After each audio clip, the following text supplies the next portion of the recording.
पिताजी, पिताजी। मेघशेन ने एक तीखी और कोमल आवाज़ सुनी जो उसे पुकार रही थी। उसकी उंगलियां हिलीं और उसने अचानक किसी मुलायम चीज़ को थाम लिया। जीने की उसकी चाहत जाग उठी और वह अचानक उठ बैठा। उसने आंखें खोलीं और दंग रह गया।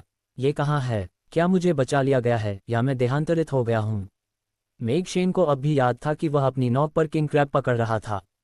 उसने सम्राट मंडप के मुख्य रसोइये को भी इसी उद्देश्य से नौक पर बुलाया था, लेकिन अप्रत्याशित रूप से उसे कोई केकड़ा नहीं मिला। एक लहर आई और वह, जो नौक के पिछले हिस्से में बैठा था, समुद्र में गिर गया। स्तब्धता में उसने एक महिला की चीख और समुद्र में गोता लगाने की आवाज़ सुनी। जब वह फिर से उठा तो वह पहले से ही एक यूरोपीय शैली के कमरे में था और वह लगभग 4 या 5 साल की एक छोटी सी चांदी के बालों वाली लोली का हाथ पकड़े हुए था। हालांकि मेघशेन के कुछ कहने से पहले ही अनगिनत जानकारियां अचानक उसके दिमाग में उमड़ पड़ी और उसने बाहरी दुनिया के बारे में अपनी धारणा को तुरंत बंद कर लिया। यह एहसास कुछ घुटन के आखिरी पल जैसा था। मेघशेन अपने पिछले जन्म में कुछ हद तक प्रसिद्ध और दूसरी पीढ़ी के धनी उत्तराधिकारी थे। हालांकि उन्हें खुद को एक पेटू कहलाना पसंद था और उन्हें अपने पारिवारिक व्यवसाय को विरासत में लेने में कोई दिलचस्पी नहीं थी। उन्हें दुनिया के प्रसिद्ध व्यंजनों का स्वाद लेना और फिर वीबो पर उन व्यंजनों की समीक्षा अपडेट करना ज़्यादा पसंद था। अपनी तीखी टिप्पणियों और लगभग सभी मिशेलिन रेस्टोरेंट्स को धूल चटाने के अपने अमीर व्यवहार के कारण उन्होंने 2-3 सालों में ही करोड़ों प्रशंसक बना लिए थे। उसे लगा कि वह सिर्फ तथ्यों पर आधारित समीक्षाएं लिख रहा है।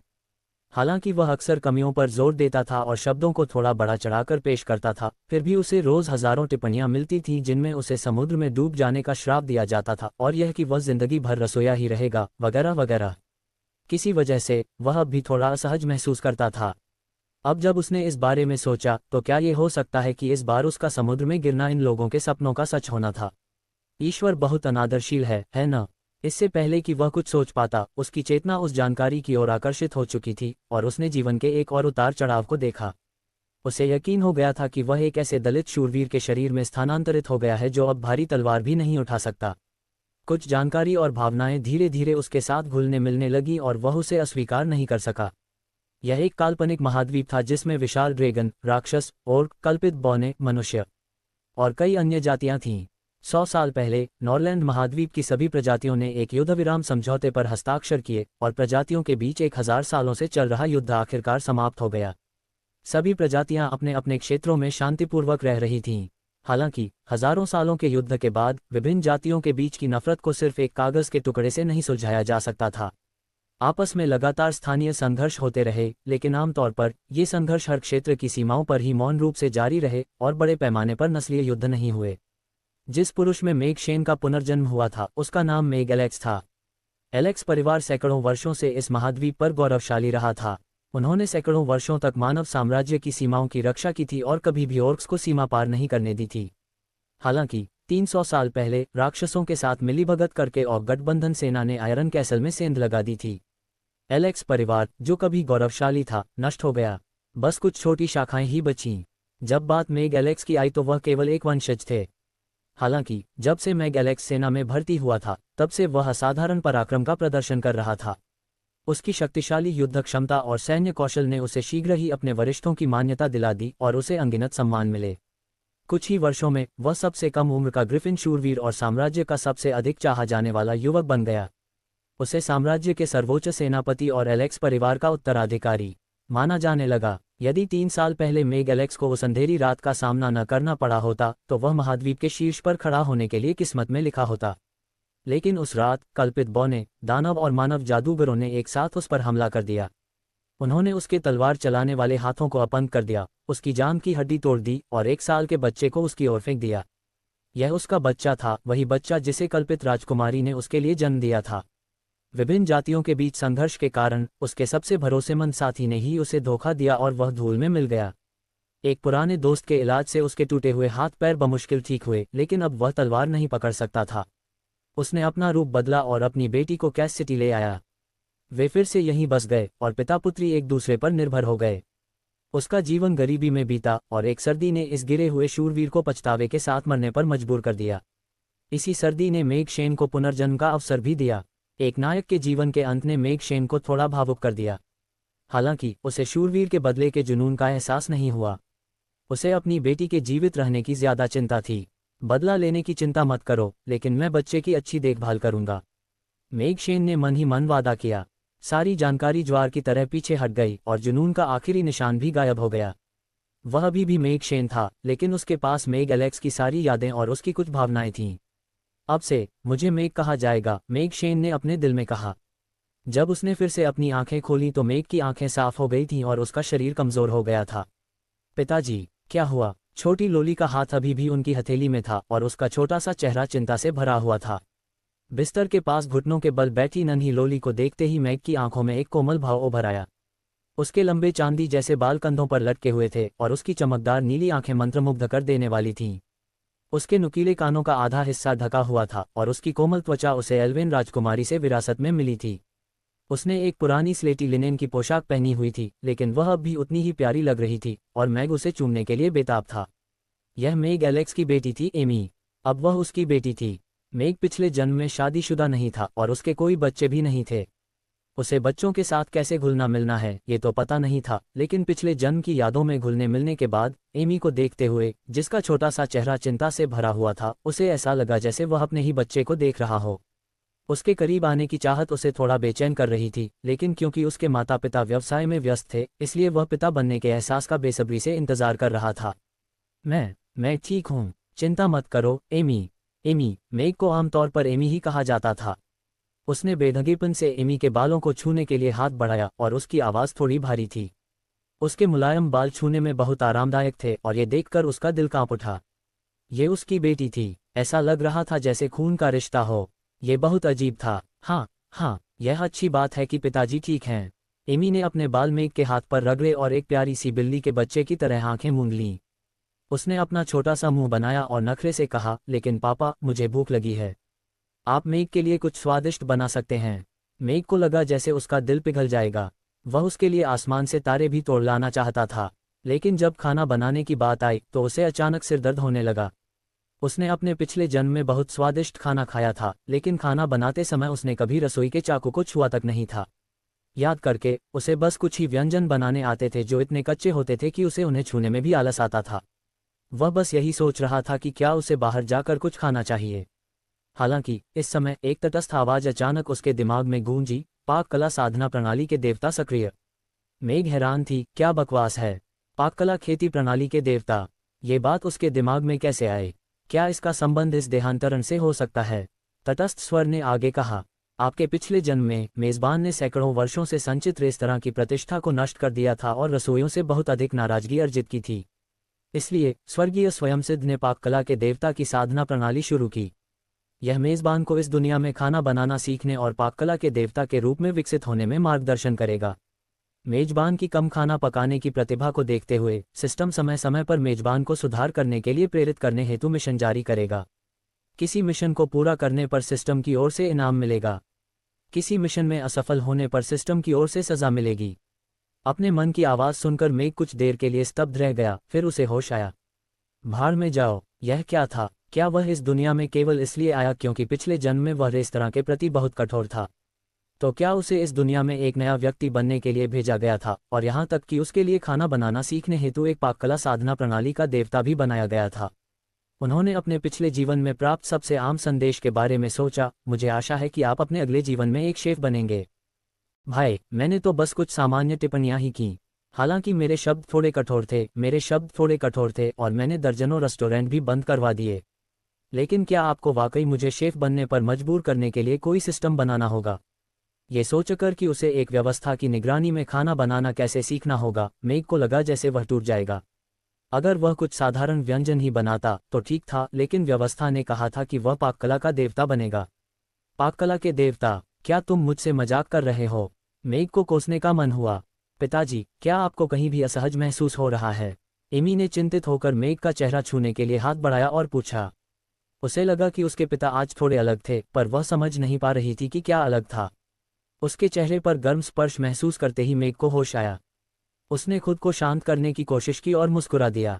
कुछ देर सोचने के बाद उसने अपने पास बचे आखिरी 2 तांबे के सिक्के निकाले और एमी के हाथ में रख दिए। एमी, जाकर 2 बिस्कुट ले आओ। आज रात हम खाना नहीं बनाएंगे। वास्तव में एमी को बिस्कुट सबसे ज्यादा पसंद हैं।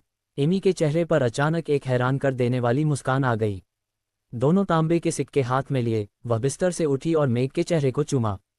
फिर वह अपनी छोटी टांगों से बिस्तर से नीचे कूदी, जूते पहने और दरवाजे से बाहर भाग गई। मेग ने एमी को दरवाजे से गायब होते देखा और उसे एक अजीब सा दर्द हुआ। बिस्कुट मोटे अनाज के बिस्कुट थे जिनकी कीमत एक एक तांबे का सिक्का थी। हालांकि पिछले 2 सालों से पिता और बेटी गिल्ड में छोटे मोटे काम करके गुजारा करने के लिए मेग एलेक्स पर निर्भर थे। मेग एमी के लिए बिस्कुट सिर्फ त्योहारों पर ही खरीदती थी। एमी भी बहुत आज्ञाकारी और समझदार थी। हालांकि वह बिस्कुट खाना चाहती थी, लेकिन उसने कभी मांगने की पहल नहीं की। हालांकि सिस्टम कहाँ भाग गया। मेग दोनों हाथ बिस्तर पर टिकाकर खड़ा हो गया। उसने अपनी पुआल की चप्पलें जमीन पर घसीटी और दीवार के पास लगे एक जर्जर तांबे के शीशे के पास जाकर अपना रूप निहारा। कुपोषण और लंबे समय तक धूप में रहने के कारण उसकी त्वचा थोड़ी पीली पड़ गई थी। उसका रूप रंग उसके पिछले जन्म जैसा ही 70 से 80% था, बस उसके लंबे भूरे बाल घुंघराले थे और सिर के पीछे लटके हुए थे। उसका चेहरा मूंछों से भरा हुआ था, जिससे वह थोड़ा बेढंगा लग रहा था। मेग ने मजाक उड़ाया, ये तो अच्छे फाउंडेशन की बर्बादी है। बच्चों को तो बाहर जाने में भी डर लगता है। घर पर इतना प्यारा सा लोली है कि उसे तो साफ सफाई भी नहीं आती। उस घटना के बाद उनके पूर्ववर्ती ने लगभग हार मान ली थी। अगर एमी का वजूद न होता तो शायद उन्होंने 3 साल पहले उस रात अपनी शानदार जिंदगी खत्म कर ली होती। उस छोटे से साथी ने आपके साथ बहुत कष्ट सहा है, इसलिए मुझे भविष्य में उसकी भरपाई करने दीजिए। मेग ने अपनी मुट्ठियां भींच लीं, लेकिन उसे लगा कि वह कोई ताकत नहीं लगा सकता। मेग अपने टूटे हुए हाथ पैरों के साथ कोई ताकत नहीं लगा पा रहा था। उसे अपाहिज सा महसूस हो रहा था और मुट्ठियां भींचना भी मुश्किल हो रहा था। और अब घर की हालत तो बस खाली घर जैसी ही थी। कमरे में सिर्फ एक बिस्तर था और बिस्तर पर सिर्फ एक छोटा सा कपड़ा था जिससे एमी सोते समय खुद को ढक लेती थी। पाककला के देवता की तो बात ही छोड़िए, अगर उन्होंने आखिरी 2 तांबे के सिक्के खर्च कर दिए तो कल उन्हें खाना भी नसीब नहीं होगा। ऐसा लग रहा था कि इस समस्या का हल सिस्टम के हाथ में था। सिस्टम ने पहला मिशन जारी किया है, अपना खुद का रेस्तरां बनाओ। मेजबान को केवल रेस्तरां के लिए जमीन उपलब्ध कराने की आवश्यकता है और सिस्टम मेजबान द्वारा चुनी गई शैली के अनुसार रेस्तरां का नवीनीकरण करेगा। मिशन की समय सीमा 3 दिन है।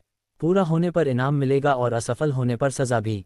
ठीक इसी समय सिस्टम की तटस्थ आवाज़ फिर से सुनाई दी, क्या आपके पास रेस्तरां है? मेग एक पल के लिए स्तब्ध रह गया, लेकिन जब उसने सिस्टम के शब्द सुने तो उसकी खुशी का ठिकाना न रहा। उसे अचानक लगा कि सिस्टम इतना भी अविश्वसनीय नहीं है। हालांकि उनके पूर्ववर्ती एक दयनीय जीवन जी रहे थे, फिर भी अराजकता के शहर में आने के बाद उन्होंने सबसे पहला काम यही किया था कि इस 2 मंजिला इमारत को खरीद लिया। हालांकि यह एक पुरानी 2 मंजिला इमारत थी और अदन चौक के सबसे दूर कोने में स्थित थी, फिर भी पूरी इमारत उनकी ही थी। और हालांकि यह थोड़ा दूर था, पहली मंजिल पर दुकान का काम किया जा सकता था। पहले भी कुछ लोग इसे किराए पर लेना चाहते थे, लेकिन जिद्दी पूर्ववर्ती ने उन सभी को मना कर दिया था। वरना एक तांबे के सिक्के के बराबर के पैनकेक भी विलासिता की वस्तु नहीं बनते। मेग दीवार पर हाथ रखे धीरे धीरे नीचे उतरा। लकड़ी का फर्श पुराना होने के कारण चरमरा रहा था और कुछ सीढ़ियां भी टूटी हुई थीं। घर पूरी तरह से जर्जर हो चुका था। मेग आखिरकार भारी सांस लेते हुए नीचे उतरा। उसका शरीर बहुत कमजोर हो गया था। पहले तो वह अपने नंगे हाथों से किसी और को चीर फाड़ सकता था, लेकिन अब उसे कुछ कदम चलने के बाद आराम करने के लिए रुकना पड़ता था। मेग को अचानक समझ आया कि उसने खुद को क्यों छोड़ दिया था। अगर वह होता तो उसमें भी जीने की हिम्मत नहीं होती। सिस्टम, मिशन पूरा करने के बाद क्या मेरे शरीर को बेहतर बनाने के लिए कोई इनाम मिलेगा? मेग ने मन ही मन पूछा, अनजाने में अपनी मुट्ठियां भींचते हुए। अभी नहीं, सिस्टम की ठंडी आवाज़ सुनाई दी। यदि अभी ऐसा नहीं है तो क्या इसका अर्थ यह है कि भविष्य में कोई पुरस्कार मिलेगा? मेग की आंखें अचानक चमक उठीं। अगर वह इसी शरीर में जीता रहा तो उसे यकीन नहीं था कि वह कितने दिन जिंदा रह पाएगा। लेकिन अगर यह सिस्टम उसे अपना शरीर वापस पाने में मदद कर सके तो भले ही वह पहले शूरवीर के स्तर तक न पहुंच पाए, वह एक सामान्य जीवन जी सकेगा। पिछले जन्म में उसके पास पैसा था, औरतें थीं, ताकत थी, सब कुछ था। वह उस ऊंचाई पर पैदा हुआ था जहां कोई भी अपने जीवन काल में नहीं पहुंच सकता। इसलिए 30 साल की उम्र के बाद वह काफी समय तक जिंदगी के बारे में सोचता रहा। वह जानना चाहता था कि वह क्या चाहता है, लेकिन उसे कोई लक्ष्य नहीं मिल पा रहा था। उस जमाने में खाने पीने और रेस्टोरेंट की समीक्षा करना उनके पसंदीदा कामों में से एक था। वह थोड़े नखरेबाज भी थे और तीखी जबान इस्तेमाल करने के आदी भी। लेकिन सिर्फ उसी समय वह जल्दी बोलने लगते थे और बाद में जब वह उन समीक्षाओं को देखते तो उन्हें और भी ज्यादा खालीपन महसूस होता। लेकिन अब बात अलग थी। उनकी एक प्यारी सी बेटी थी। समाज के सबसे निचले पायदान पर रहते हुए, चाहे अपनी देह को वापस पाना हो या अपनी बेटी को बेहतर जिंदगी देना हो, खाना बनाना सीखना हो या रेस्टोरेंट खोलना हो, इसमें बहुत समय और मेहनत लगती थी। अपने सपने और लक्ष्य के अचानक स्पष्ट हो जाने पर मेघ को ऐसा महसूस हुआ जैसे उसका दिल अचानक से फिर से धड़कने लगा। रईस अपने पैरों को पटक रहे थे और पंक्तिबद्ध हो रहे थे। कल्पित बौने अपने शिष्टाचार की परवाह किए बिना कटार खा रहे थे। ड्रैगन एक छलनी पकड़े हुए थे और एक गर्म बर्तन के सामने बैठे थे और राक्षस प्यारे पकौड़े खा रहे थे। मेघ ने इस दृश्य की कल्पना की और अचानक महसूस किया कि यह अधिक दिलचस्प था। पहली मंजिल पर जगह छोटी नहीं थी। बीच की आधी दीवार हटा दी गई थी और लगभग 80 वर्ग मीटर जगह बची थी। जमीन पर कुछ लकड़ियां और दूसरा मलबा पड़ा था और पीछे एक साधारण सा अंधेरा रसोईघर था। भले ही यह जगह खाली हो और किराए पर न दी गई हो, अगर वह गरीबी से मर गया तो वह भगवान को दोष नहीं दे सकता। मेघ ने सिर हिलाया, लेकिन कम से कम उसने पहले मिशन की ज़रूरतें तो पूरी कर ली थीं। उसने मन ही मन कहा, रेस्टोरेंट के लिए ज़मीन का एक टुकड़ा मुहैया करा दो। सिस्टम ने पता लगाया है कि इस घर के मालिकाना हक मेज़बान के हैं और इसकी भौगोलिक स्थिति रेस्टोरेंट खोलने की ज़रूरतों को पूरा करती है। मिशन पूरा हो गया है, कृपया रेस्टोरेंट की शैली चुनें।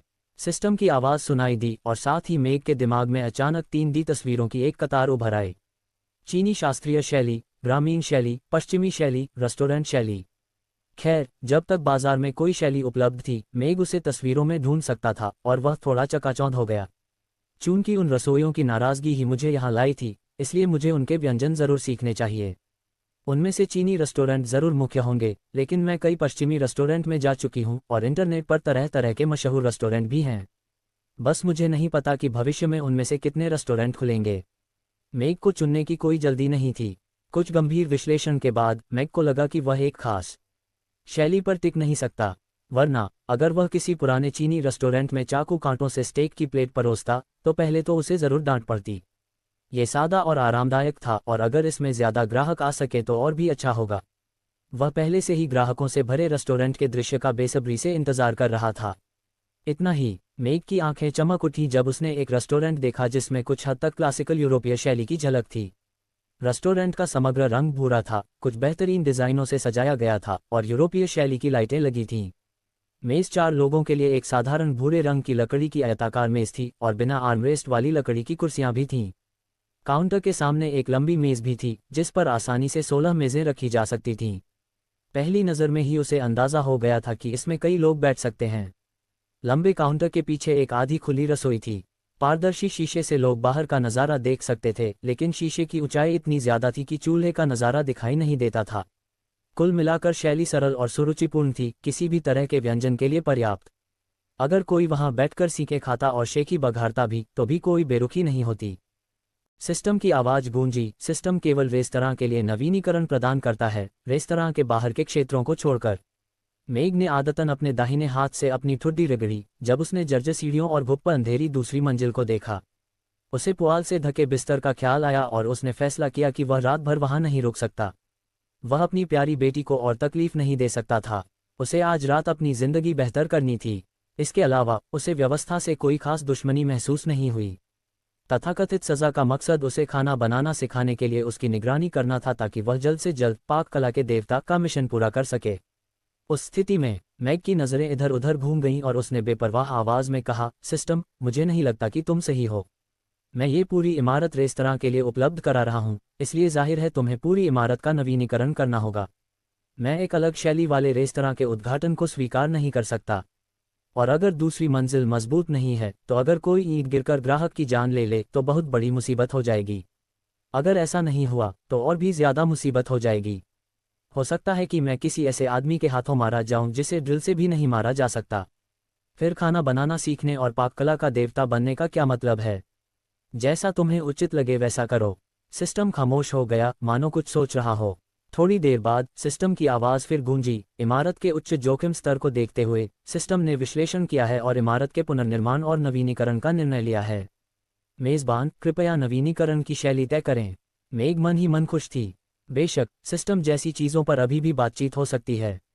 अगर सिस्टम उसे नाक से पकड़कर ले जाता तो यह उबाऊ होता। हालांकि ऊपर से वह अभी भी काफ़ी शांत दिख रहा था। रेस्टोरेंट के नवीनीकरण की शैली तय हो चुकी थी और दूसरी मंजिल का नवीनीकरण उसके पिछले घर जैसा ही था। वह सादा, आलीशान और आरामदायक था।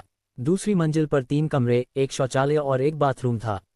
उसने एमी के कमरे के लिए हल्के गुलाबी रंग का नवीनीकरण चुना और सिस्टम से उसकी पुष्टि की।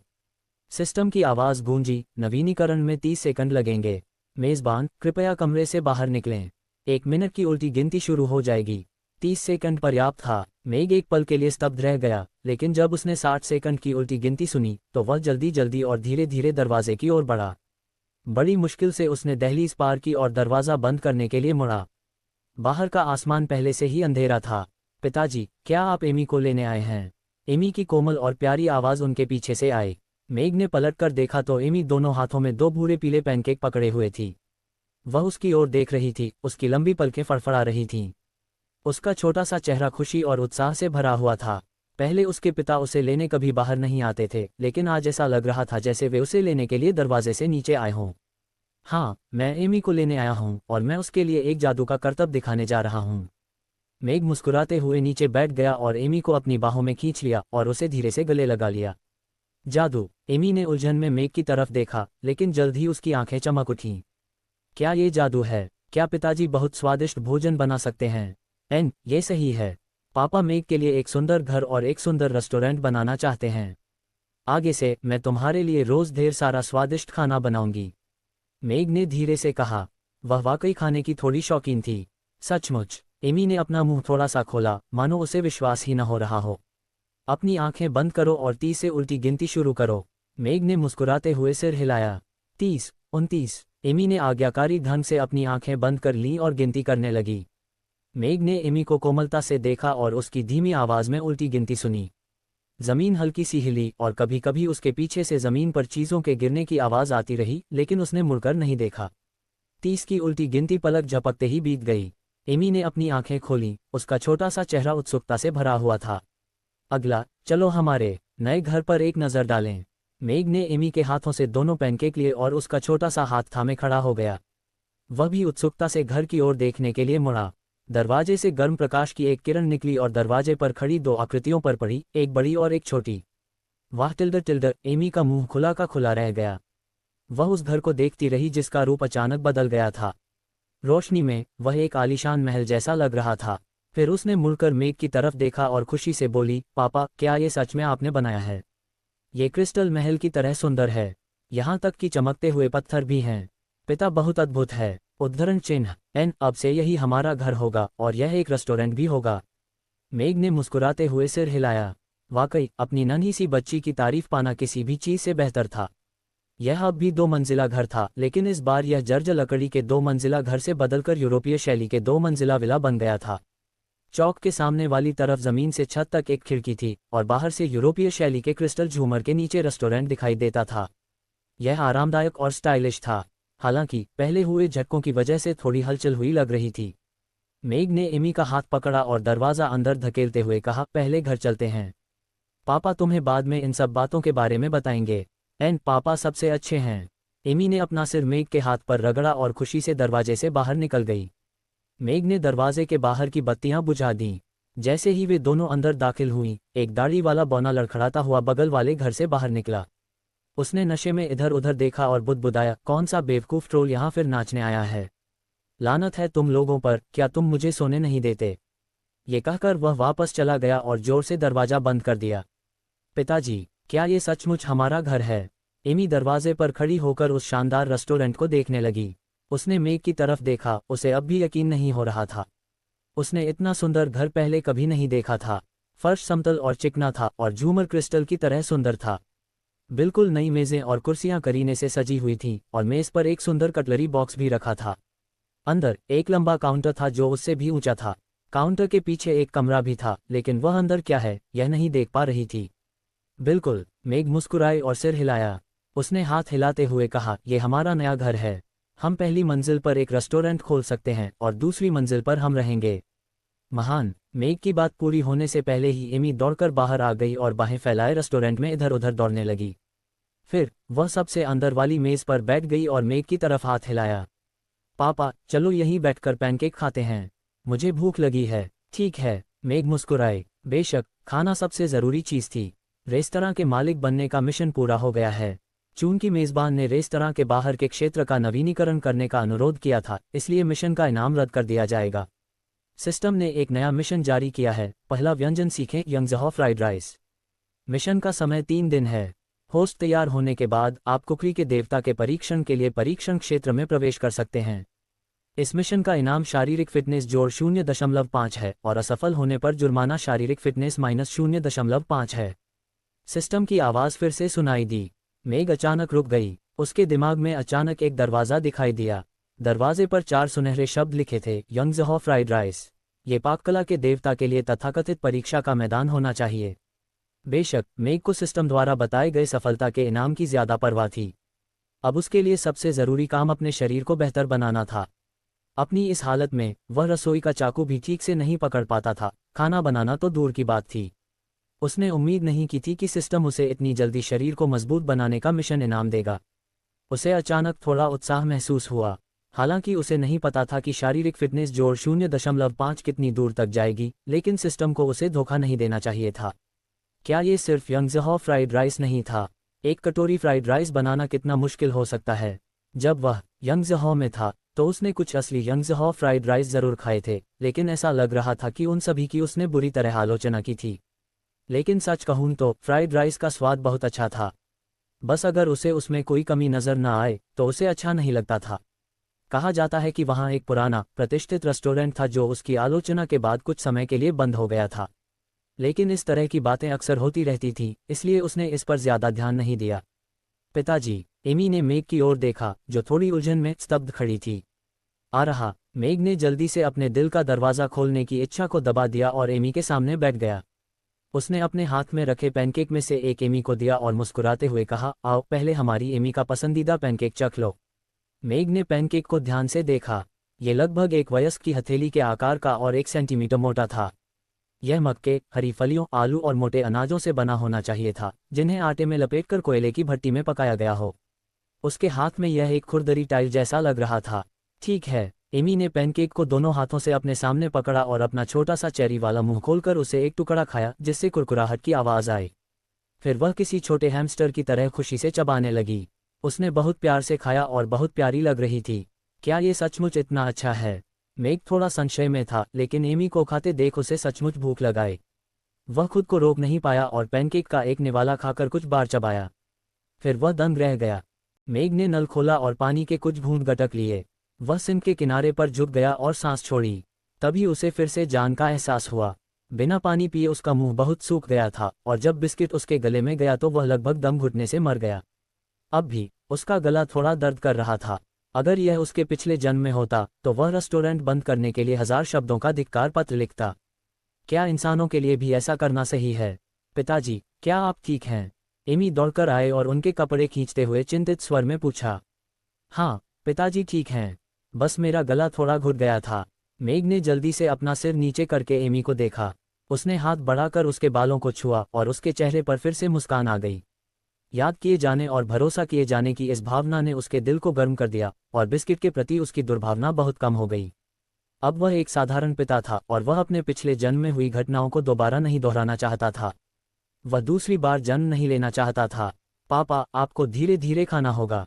हालांकि बिस्किट स्वादिष्ट है, लेकिन आप इसे जल्दी नहीं कर सकते। आपको इसे थोड़ा थोड़ा करके खाना होगा ताकि आपका गला न घुटे। एमी ने राहत की सांस ली और फिर उसने सख्त चेहरे के साथ मेग को डांटा। हाँ, एमी सही है। मेग ने एमी की आंखों में देखा और गंभीरता से सिर हिलाया। तभी छोटी बच्ची संतुष्ट होकर अपनी सीट पर लौटी। मेग को बाहर जाने की कोई जल्दी नहीं थी। इसके बजाय उसने रसोई में इधर उधर देखा। रसोई का लेआउट लंबा और लगभग 10 वर्ग मीटर का था। इसे विशाल माना जा सकता था। चूल्हे पर 4 बिल्ट इन गैस स्टोव, एक सिल्वर साइड सक्शन हुड और एक बड़ा रेफ्रिजरेटर था जिसका दरवाज़ा क्रॉस के आकार का था। यह एक बेहद पेशेवर और आधुनिक रसोई थी, लेकिन ज़्यादातर जगहें अभी भी खाली थीं। चाकू की रैक पर बस एक चौड़ा चीनी रसोई का चाकू लटका हुआ था। कोई बर्तन, कटोरी, करछूल या बेसिन नहीं थे। सिस्टम, क्या आप नवीनीकरण करते समय बिजली के उपकरण और रसोई के बर्तन रखना भूल गए थे? फ्रिज भी खाली है। मेग ने खाली फ्रिज बंद कर दिया। कुछ पकाने का उसका विचार भी धराशायी हो गया। मेजबान के पास अभी उन विद्युत उपकरणों का उपयोग करने का अधिकार नहीं है। मिशन पूरा होने के बाद उन्हें अनलॉक कर दिया जाएगा। इस स्तर पर केवल मेज़बान द्वारा सीखी गई रेसिपी में आवश्यक सामग्री ही उपलब्ध कराई जाती है और मेज़बान को उन्हें खरीदना होता है। सिस्टम की आवाज़ सुनाई दी। मुझे खाना बनाना सिखाने के लिए सिस्टम ने वाकई बहुत मेहनत की है। मेग स्तब्ध और थोड़ी असहाय थी। ऐसा लग रहा था कि आज खाने के लिए कुछ बनाने का कोई और तरीका नहीं है। सिस्टम ने कहा कि भविष्य में सामग्री खरीदनी होगी। क्या सिस्टम सीधे ज़रूरी सामग्री उपलब्ध कराएगा? रसोई में घूमकर यह सुनिश्चित करने के बाद कि खाने को कुछ नहीं है, उसे 2 कटोरे पानी भरकर बाहर ले जाना पड़ा। ऐसा लग रहा था कि मिशन जल्द से जल्द पूरा करना ज़रूरी था, वरना उसके सामने सोने का पहाड़ था। और तो और, बेस्वाद पैनकेक खाने के बाद उसे यंगज़हॉ फ्राइड राइस का बेसब्री से इंतज़ार था। चाहे एमी को धरती का खाना चखाना हो या यंगज़हॉ फ्राइड राइस की एक प्लेट से पूरी दुनिया जीतना हो, दोनों ही दिलचस्प थे। मेग को अपने पूर्ववर्ती की यादें फिर से ताज़ा हो गईं। इस दुनिया में 1000 साल के नस्लीय युद्ध के कारण मानव भोजन की शैली कुछ कुछ ब्रिटिश भोजन से मिलती जुलती थी। खाना पकाने का तरीका सरल और अपरिष्कृत था। उबालने के अलावा भूनने की भी प्रथा थी। खाना बनाते समय कोई मसाला नहीं डाला जाता था और खाते समय वे अपनी पसंद के अनुसार नमक मिर्च छिड़क लेते थे। मुख्य उद्देश्य संतुलित आहार लेना था। आखिरकार युद्ध के दौरान ध्यान देने लायक इतनी परिस्थितियां नहीं थीं। हालांकि 100 साल की शांति के बाद भोजन कुछ हद तक विकसित हुआ था, लेकिन रसोइयों की सोच गंभीर रूप से कठोर थी। भले ही उन्होंने सुधार करने की कोशिश की, लेकिन व्यंजन अभी भी सरल थे और ताज़ा खाना पकाने के तरीके और व्यंजन ज़्यादा नहीं थे। मनुष्य, जिन्हें भोजन का अध्ययन करना पसंद था, ऐसे ही थे, और दूसरी जातियों की तो बात ही छोड़िए। कल्पित बौने ज़्यादातर अपना भोजन प्रकृति से लेते थे, खासकर जंगली फल।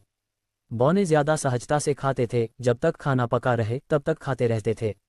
जहां तक राक्षसों और ओर्क्स की बात है, तो वे अपने शिकार को कच्चा भी खा जाते थे। यह एक कुंवारी भूमि के टुकड़े की तरह है जो मेरे द्वारा पुनः प्राप्त किए जाने की प्रतीक्षा कर रहा है। मेग ने अपने होंठ सिकोड़े और एमी की तरफ देखा, जो दोनों हाथों से पैनकेक पकड़े हुए, चेहरे पर एक हल्की मुस्कान लिए खा रही थी। उसे खाद्य संस्कृति के महान आदर्श को फैलाने में कोई दिलचस्पी नहीं थी, बल्कि वह चाहता था कि उसकी बेटी असली खाना खाए और आराम से जिंदगी जिए। इस तरह से सोचने पर खाना बनाना सीखना कोई अस्वीकार्य बात नहीं थी। मेग को बहुत भूख लगी थी, इसलिए उसने पैनकेक को पानी में भिगोया और उसके नरम होने के बाद ही खाया। वह उसे बड़ी मुश्किल से निगल पा रहा था। एमी के दांत बहुत अच्छे थे और जब वह पैनकेक चबा रही थी तो उसमें से कुरकुराहट की आवाज़ आ रही थी। थोड़ी देर बाद उसने खाना खत्म कर दिया।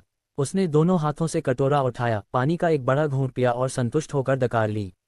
मेग की ओर देखते हुए, जो अभी भी कटोरे में रखे पैनकेक को चॉपस्टिक से उठा रही थी, उसने मुस्कुराते हुए कहा, पापा, पैनकेक बहुत स्वादिष्ट है न? मेग ने अपना सिर हिलाया, एमी की गुलाबी छोटी नाक को सहलाया और मुस्कुराते हुए कहा, नहीं, इसे केवल ऐसी चीज़ ही माना जा सकता है जो मुश्किल से भूख मिटा सके। एमी, भविष्य में मैं तुम्हारे लिए मंचूहान शाही दावत की एक मेज बनाऊंगी। केवल तुम ही तब तक खा सकती हो जब तक तुम्हारा पेट न भर जाए।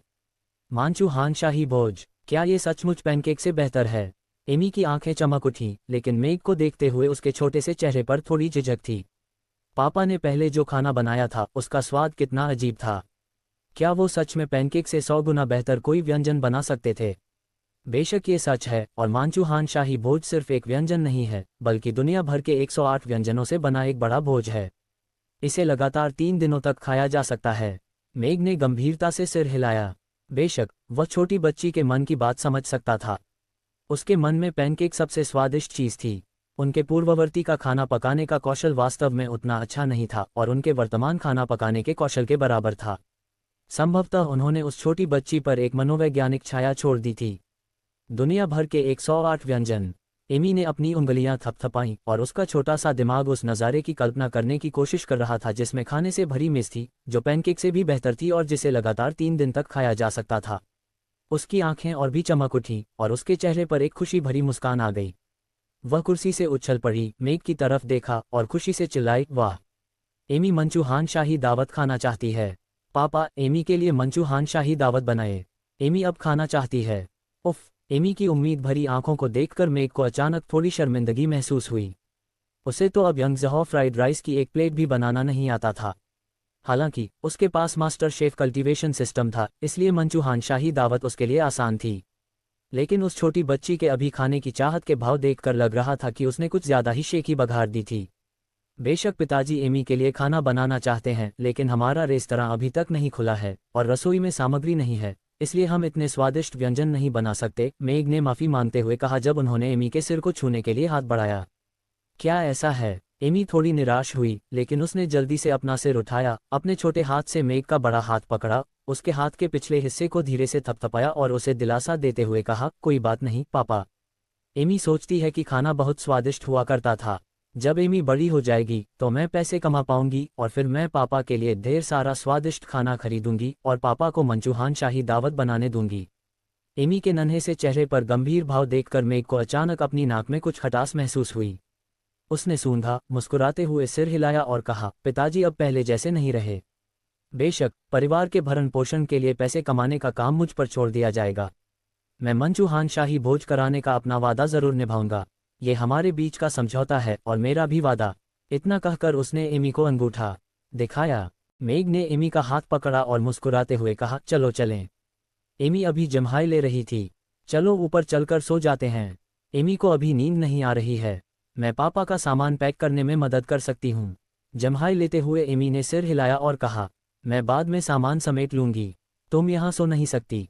पिताजी अभी तुम्हें उठा नहीं सकते। मेग ने एमी का छोटा सा हाथ पकड़ लिया और थोड़ी निराश हुई। वो कितनी प्यारी बेटी थी, पर वो उसे राजकुमारी की तरह गोद में भी नहीं उठा सकता था। गोद में उठाना तो दूर की बात थी।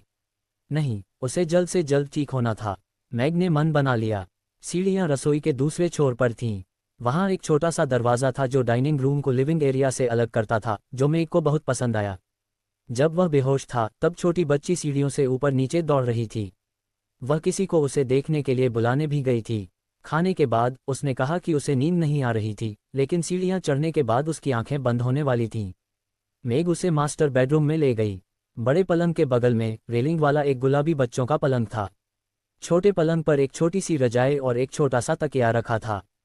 साथ ही एक छोटी सी सीढ़ी भी थी जिस पर चढ़कर ऊपर जाया जा सकता था। इतना सुंदर कमरा और छोटा सा बिस्तर देखकर एमी की आंखें चमक उठीं। हालांकि उसे बहुत नींद आ रही थी। उसने अपने जूते उतारे और छोटे से बिस्तर पर चढ़ गई। गर्म और आरामदायक तकिए पर सिर टिकाकर उसने मेग की उंगलियां कसकर पकड़ लीं और खुशी से बोली, पापा बहुत बढ़िया हैं। बिस्तर बहुत मुलायम और आरामदायक है। एमी को ये बहुत पसंद है। मंचूहान शाही दावत भी है। यह जरूर स्वादिष्ट होगी। ठीक है, कल सुबह जब तुम उठोगी तो पिताजी का प्यार से बनाया हुआ नाश्ता खा सकोगी। सो जाओ, मेग ने मुस्कुराते हुए कहा। प्यार से बनाया नाश्ता जरूर स्वादिष्ट होगा। एमी बुदबुदाए। उसने आंखें बंद कर ली और थोड़ी देर में सो गई। मेग बिस्तर के पास खड़ा होकर एमी को देखने लगा जो गहरी नींद में सो रही थी। उसने उसके चेहरे पर गिरे बालों को एक तरफ धकेला और अपना दूसरा हाथ पीछे खींचकर उसे रजाई से ढक दिया। चिंता मत करो, पिताजी तुम्हें मंचूहान शाही भोज अवश्य खाने देंगे, मेग ने मन ही मन कहा और नीचे झुककर एमी के बालों को धीरे से चूमा। मेग बड़े पलंग के किनारे पर बैठ गया, आंखें बंद कर लीं और मन ही मन दरवाजे को देखने लगा। जब वह सोच ही रहा था कि दरवाज़ा कैसे खोले तो उसके मन में एक छोटा सा इंसान प्रकट हुआ जो बिल्कुल उसके जैसा दिखता था। मानो उसका शरीर पूरी तरह से उसके नियंत्रण में था। कुछ देर झिझकने के बाद उसने हाथ बढ़ाकर दरवाज़ा खोला जिस पर यंगजहॉ फ्राइड राइस लिखा था। मैग की आंखों के सामने एक सफ़ेद रोशनी चमकी और उसने अपनी आंखें बंद कर लीं। जब उसने आंखें फिर से खोलीं तो उसकी सारी चेतना उस छोटे से व्यक्ति के शरीर में समा चुकी थी। उसके पीछे का दरवाज़ा गायब हो गया था और वह एक आयताकार रसोई में खड़ा था जो पहली मंजिल पर स्थित रसोई के बिल्कुल समान थी, इसलिए अनुपात के हिसाब से दोनों एकदम मेल खाते थे। अरे, ये तो अच्छा है। बाहर जाने के बाद इससे मुझे रसोई से परिचित होने में समय की बचत होती है। मेग की आंखें चमक उठीं, लेकिन जब उसने अपना पैर उठाया तो वह दंग रह गया। उसका शरीर, जो पहले पूरी तरह से शक्तिहीन था, अब सामान्य रूप से हिलने डुलने लगा था। वह खुद को 2 बार उछलने से नहीं रोक सका। हालांकि उसे अभी भी थोड़ी कमजोरी महसूस हो रही थी, लेकिन यह उसकी पिछली अपंगता की स्थिति से कहीं बेहतर थी। सिस्टम, ये है, मेग उत्साह से चिल्लाए। क्या सिस्टम इतना दयालु था कि उसने उसका शरीर वापस कर दिया? मेजबान की वर्तमान शारीरिक स्थिति शारीरिक फिटनेस जोड़ 0.5 के बाद की स्थिति है। कृपया मिशन पूरा करने के लिए कड़ी मेहनत करें। एक मजबूत शरीर आपका इंतजार कर रहा है, सिस्टम की आवाज़ सुनाई दी। तो यह ऐसा ही है। मेग ने मन ही मन शारीरिक फिटनेस की तुलना तालिका देखी। एक सामान्य इंसान की शारीरिक फिटनेस 2 होती है। मेग के टूटे हुए हाथ और पैर को जोड़ने के बाद उसकी शारीरिक फिटनेस 1 हो गई। वह अर्धअपंग अवस्था में था। उसकी वर्तमान शारीरिक क्षमता 1.5 थी। हालांकि वह भारी तलवार नहीं उठा सकता था, लेकिन रसोई का चाकू पकड़ने के लिए पर्याप्त था। इसके अलावा इस दुनिया में मानव शरीर की ऊपरी सीमा पृथ्वी की तुलना में बहुत ऊंची थी। उदाहरण के लिए, जब किसी व्यक्ति की शारीरिक क्षमता 4 तक पहुंच जाती तो वह एक साधारण ऑक्स से लड़ सकता था। जब ये 10 तक पहुंच जाती तो वह एक जंगल के ट्रोल को भी एक मुक्के से मार गिरा सकता था। मेग एलेक्स की शारीरिक क्षमता लगभग 8 तक पहुंचनी चाहिए थी। वह मनुष्यों के बीच एक अत्यंत शक्तिशाली अस्तित्व था। पाक कला के देवता के परीक्षण क्षेत्र में आपका स्वागत है। सिस्टम आपको प्रामाणिक यंगज़हॉ फ्राइड राइस प्रदान करेगा। केवल तभी जब मेज़बान का यंगज़हॉ फ्राइड राइस सिस्टम द्वारा प्रमाणित हो, आप परीक्षण क्षेत्र छोड़ सकते हैं। मानक वे सभी आवश्यकताएं हैं जिनका उल्लेख मेज़बान ने यंगज़हॉ फ्राइड राइस की समीक्षा करते समय किया था। सिस्टम की आवाज़ फिर से सुनाई दी। सिस्टम, मुझे लगता है मैंने गलत सुना। आपने जो मानक बताया था वह क्या है? मेग ने हिचकिचाते हुए पूछा। यंगज़हॉ फ्राइड राइस की समीक्षा करते समय मेजबान ने जो भी आवश्यकताएं बताई थीं, वे सभी पूरी हो गईं, सिस्टम ने भावशून्यता से उत्तर दिया।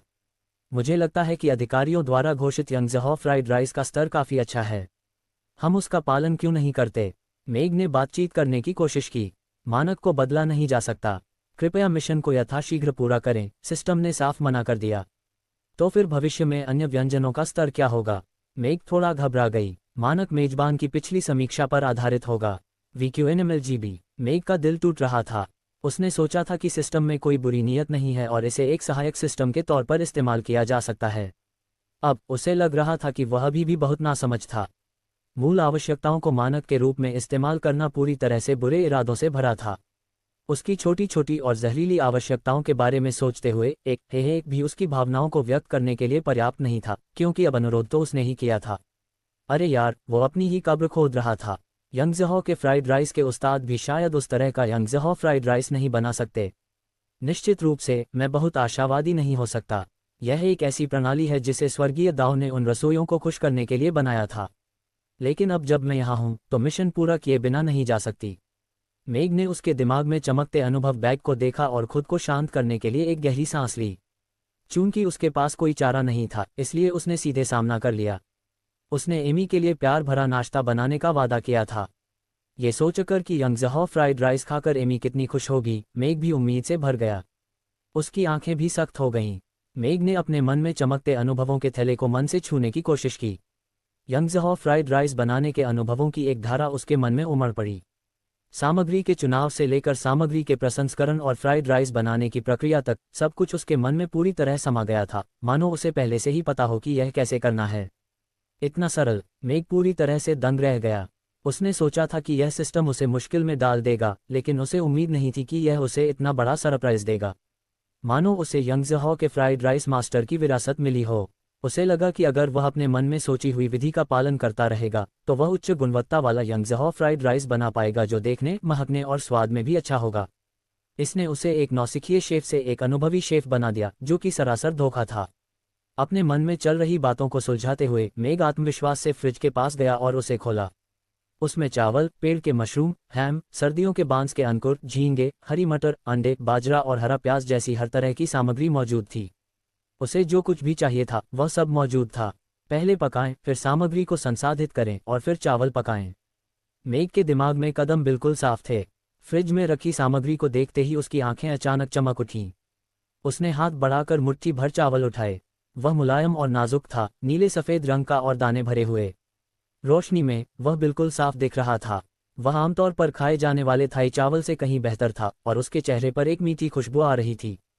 तालाब में झींगों को देखते हुए उसने पाया कि उनके पारदर्शी शरीर दरअसल हल्के बैंगनी रंग की रेखाओं से ढके हुए थे, जो शायद ही कभी दिखाई देती हैं। वे खुशी से तैर रहे थे, जोश और उत्साह से भरे हुए। सर्दियों के बांस के अंकुर अभी भी काली मिट्टी से सने हुए थे और हैम पर से नमक की बर्फ अभी तक नहीं हटाई गई थी।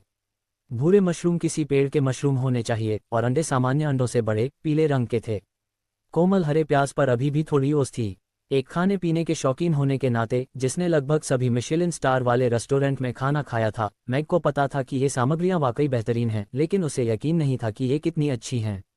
हालांकि चूंकि ये सब उसके पाक कौशल का अभ्यास करने के लिए थे, इसलिए स्वाभाविक रूप से वह कोई औपचारिकता नहीं निभाना चाहता था। उसने चावल धोकर पकाने शुरू कर दिए। इतने व्यापक अनुभव के साथ मेग ने शुरू में सोचा था कि यंगज़हॉ फ्राइड राइस की एक प्लेट बनाना मुश्किल नहीं होगा। लेकिन जब उसने वास्तव में सामग्री को संसाधित करना शुरू किया तो उसने पाया कि सब कुछ उतना आसान नहीं था जितना उसने सोचा था। यद्यपि वह चावल काटने के तरीके के बारे में बहुत स्पष्ट था, लेकिन जब उसने वास्तव में सामग्री को पकड़ा और उसे काटना शुरू किया तो उसने पाया कि उसके हाथों की गति उसके मन में मौजूद आवश्यकताओं और मानकों को पूरा नहीं कर पा रही थी। तले हुए चावल का स्वाद और भी लाजवाब बनाने के लिए हर सामग्री को चावल के दाने के बराबर आकार में काटना पड़ा। इसके लिए बहुत ही बेहतरीन कटिंग स्किल की ज़रूरत थी और मेग के लिए तो यह और भी बड़ी चुनौती थी। सिर्फ सामग्री को बराबर बराबर काटना ही काफ़ी नहीं था और वह बस यही काम बार बार दोहरा सकता था। अब तो यह और भी अधिक हो गया है। 20वीं बांस की टहनी काटने के बाद मेघ ने बांस की टहनी के 2 टुकड़े उठाए और कुछ देर तक उनकी तुलना अपनी आंखों से की, फिर संतुष्टि से सिर हिलाया। उसने सिर नीचे किया और बगल में रखे बेसिन में रखे बांस के टहनियों पर नजर डाली। वहां भरने से खुद को रोक नहीं पाया। पता चला कि शेफ बनना आसान नहीं है। चाकू चलाने के सबसे आम हुनर तो मेरे दिमाग में पहले से ही हैं, लेकिन मैं इतने लंबे अभ्यास के बाद ही इस मुकाम तक पहुंच पाया हूं। जो लोग बिल्कुल नए सिरे से शुरुआत करते हैं उन्हें शायद कई सालों तक अभ्यास करना पड़ता है। उन शेफ्स की आलोचना में लिखी गई टिप्पणियों के बारे में सोचकर उसे पहली बार थोड़ी शर्मिंदगी महसूस हुई। अब जब वे टिप्पणियां उसके मिशन को पूरा करने का मानक बन गई थीं, तो उसने जो बोया था वही काटा था। सिस्टम, इस रफ्तार से तो मुझे सिर्फ चाकू चलाने की कला सीखने में ही कई हफ्ते लग जाएंगे। 3 दिन में मिशन पूरा करना नामुमकिन है ना?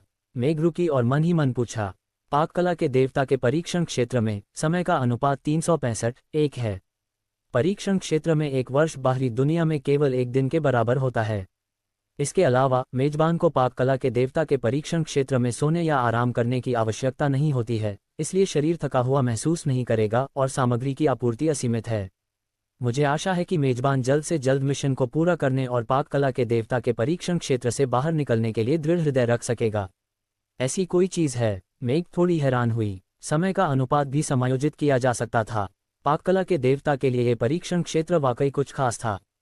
हालांकि इस बंद रसोई घर में बंद होने के कारण जहां थकान का एहसास भी गायब हो जाता है और व्यक्ति केवल बार बार खाना बना सकता है, कमजोर इच्छाशक्ति वाला व्यक्ति संभवतः जल्द ही पागल हो जाएगा।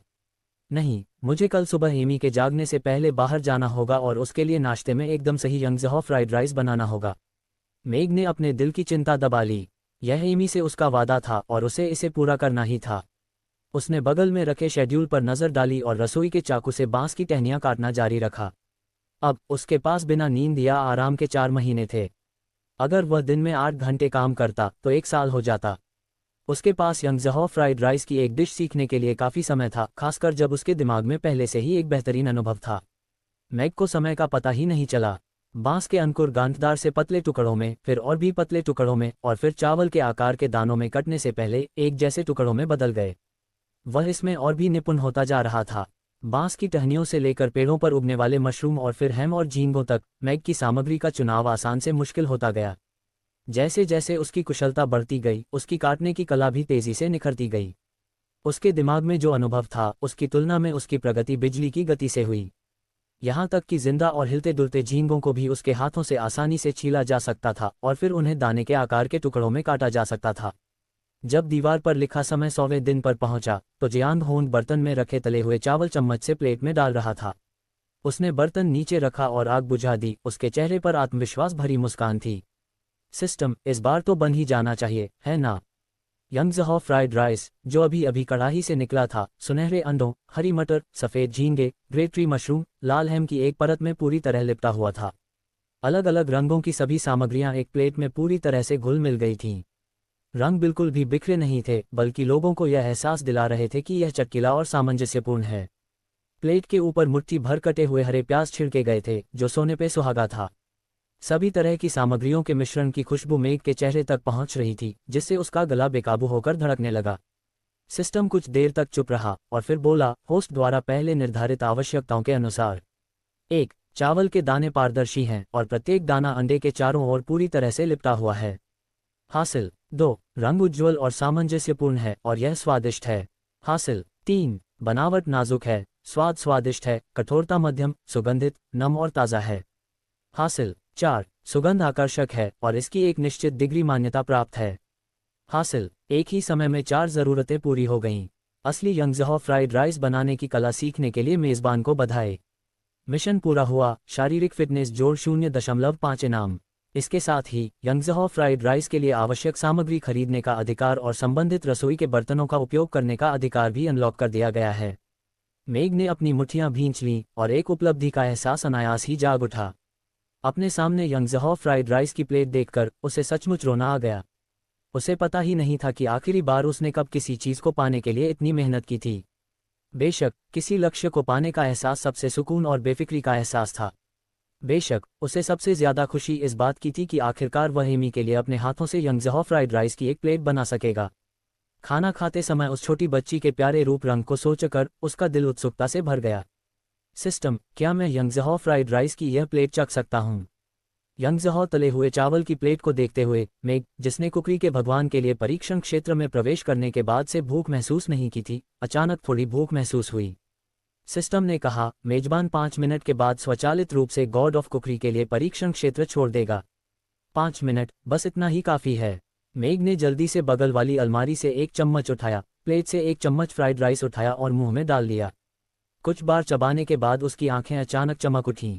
कटे हुए हरे प्याज और अंडों की खुशबू उसके नथुनों में भर गई। दाने के आकार के झींगे और हैम का स्वाद बहुत ही लाजवाब था।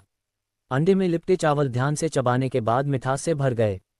तरह तरह की चीज़ों का स्वाद उसके मुंह में घुल गया, लगातार उसकी स्वाद कलिकाओं पर प्रहार करता रहा। निगलने के बाद भी खुशबू उसके मुंह में भरी रही। ये स्वाद, ये बस अद्भुत है। पहली बार उन्हें एहसास हुआ कि यंगज़हॉ फ्राइड राइस इतना स्वादिष्ट हो सकता है। एक चम्मच भला क्या काफ़ी होता। मेग ने तले हुए चावल का पूरा कटोरा लगभग खा लिया। जब उसने अंडों में लिपटे चावल के आखिरी दाने को अपने होठों पर चाटा तो वह तृप्त हो गया और उसे एक और कटोरा खाने की इच्छा हुई। ये वाकई बहुत लुभावना था। एमी को ये यंगज़हॉ फ्राइड राइस ज़रूर पसंद आएगा। जहाँ तक नूह महाद्वीप के खाने पीने के शौकीनों की बात है, मुझे यकीन है कि कोई भी इस स्वाद का विरोध नहीं कर पाएगा। चम्मच नीचे रखते हुए मेग को यंगज़हॉ फ्राइड राइस के इस कटोरे से मिले अद्भुत अनुभव की याद आई। 100 दिनों तक एक ही चीज़ दोहराने से जो उसका उदास मन हुआ था, वह अचानक ताज़ा हो गया। 5 मिनट तेजी से बीत गए। जियांग होंग ने अपनी आंखों के सामने बस एक सफ़ेद रोशनी चमकती देखी। जब उसने फिर आंखें खोलीं तो वह बड़े बिस्तर पर लेटा हुआ था। वह अचानक उठ बैठा और अपना सिर घुमाकर एमी की तरफ देखा, जो उसके बगल वाले छोटे गुलाबी बिस्तर पर गहरी नींद में सो रही थी। तभी उसके दिल में पल रहा स्वप्निल एहसास धीरे धीरे शांत हुआ। फिर उसने आश्चर्य से अपने हाथों की ओर देखा और मुट्ठियां भींच लीं। ये वैसा ही एहसास था जैसा पाककला के देवता की परीक्षा के मैदान में था। उसका शरीर, जो मुट्ठियां भी नहीं भींच पाता था, अब बहुत बेहतर हो गया था। सामान्य गतिविधियां और खाना बनाना अब कोई समस्या नहीं रह गया था। ये प्रणाली वास्तव में काफ़ी विश्वसनीय है। मेग बिस्तर से उठा, अपने हाथ पैर फैलाए और बेडसाइड टेबल पर रखी अलार्म घड़ी पर नज़र डाली। सुबह के 5 बज चुके थे। अपने गंदे कपड़ों को देखते हुए वह कुछ कदम चलकर अलमारी तक गया और उसे खोला। आखिर में वहां सिर्फ एक शेफ का सूट और एक काली लोली ड्रेस थी। शेफ का सूट एक सफ़ेद शर्ट से बना था जिसमें 2 पंक्तियों में उत्तम काले बटन लगे थे, काली कैजुअल पैंट, एक काले और सफ़ेद रंग का वर्टिकल एप्रन, एक जोड़ी सफ़ेद टाइट्स, एक जोड़ी काले फ्लैट्स और एक जोड़ी छोटे सफ़ेद जूते थे। ये साफ सुथरा और सादा था। मेग कपड़े बाथरूम में ले गया और सावधानी से नहाया। फिर उसने एक कैंची ली और अपने बेतरतीब लंबे भूरे घुंघराले बालों को छोटे छोटे बालों में काट दिया।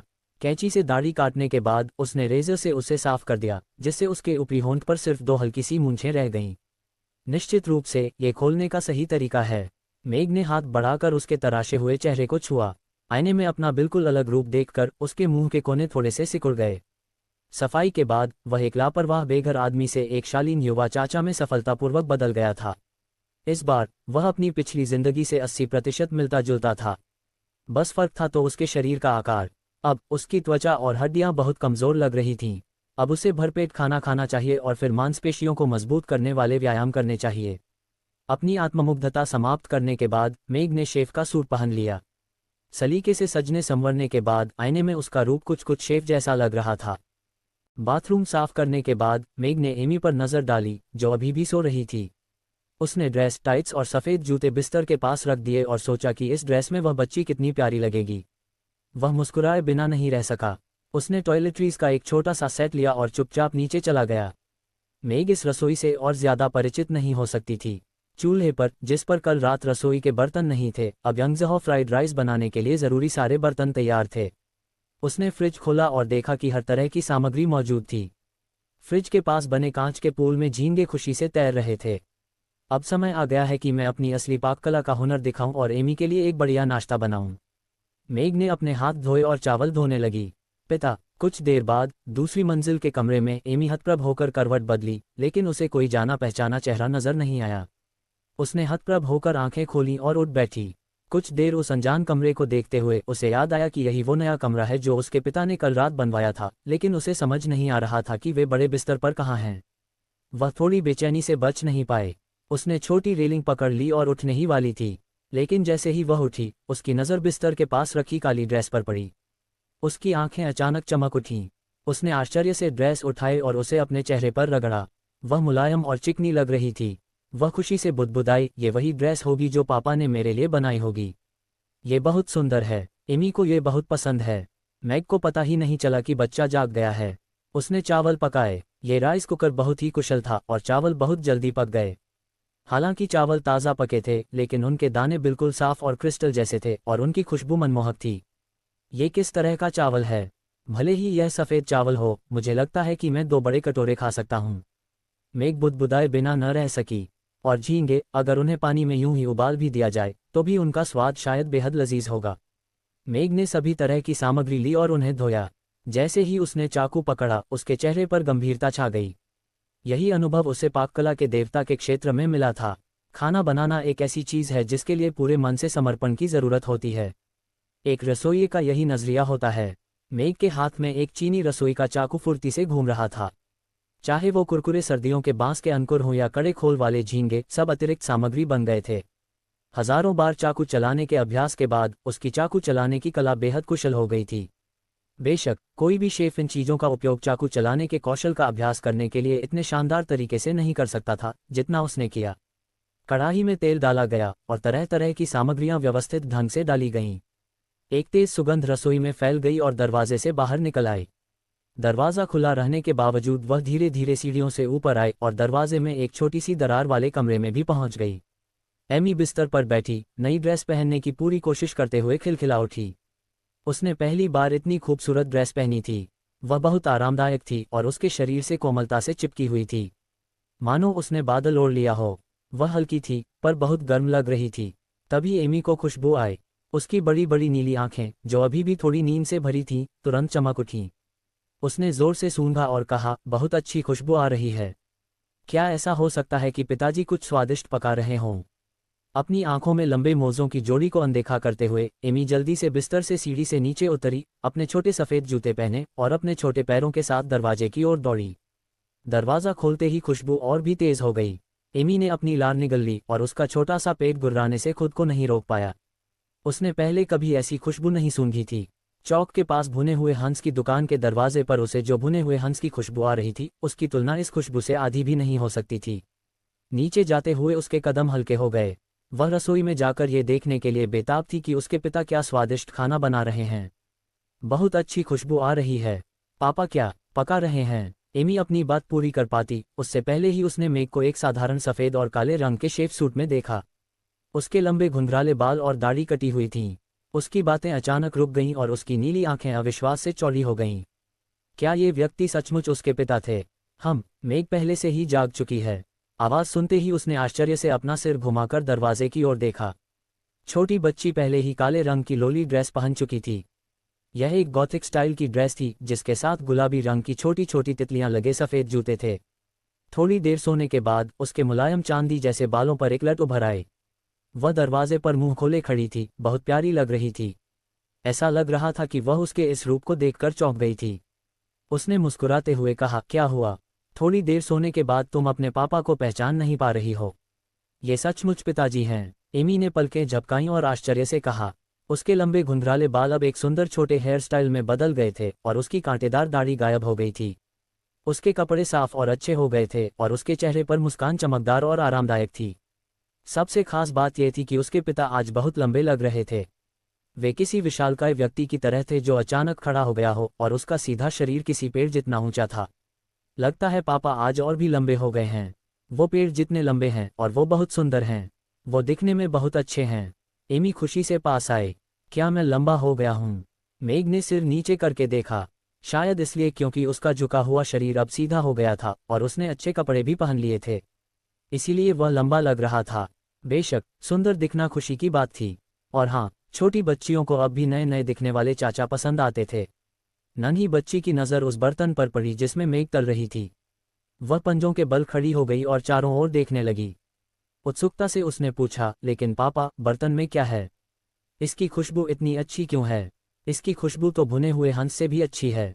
एमी भूखी है। उद्धरण चिन्ह, ये यंगज़हॉ फ्राइड राइस है। आज का हमारा नाश्ता यही है। वहाँ एक छोटा गुलाबी टूथब्रश और एक टूथ कप है। एमी आकर दांत ब्रश करने और चेहरा धोने के बाद नाश्ता कर सकती है। क्या ये ठीक है? मेघ ने मुस्कुराते हुए कहा, अपनी आवाज़ को जितना हो सके उतना कोमल बनाने की कोशिश करते हुए। अपने पिछले जन्म में वह कुछ अलग थलग सा रहता था और दूसरों से बात करते समय कभी मुस्कुराता नहीं था। अब वह एक दयालु पिता की भूमिका निभाने की पूरी कोशिश कर रहा था। वह एमी को दुनिया की सबसे गर्मजोशी देना चाहता था। ठीक है, एमी ने आज्ञाकारी भाव से सिर हिलाया। उसने बर्तन पर कुछ और नजरें डाली और फिर अनिच्छा से टूथब्रश और छोटा कप उठाने के लिए किनारे चली गई। मेघ के मार्गदर्शन में उसने पहली बार अपने दांत ब्रश करने शुरू किए।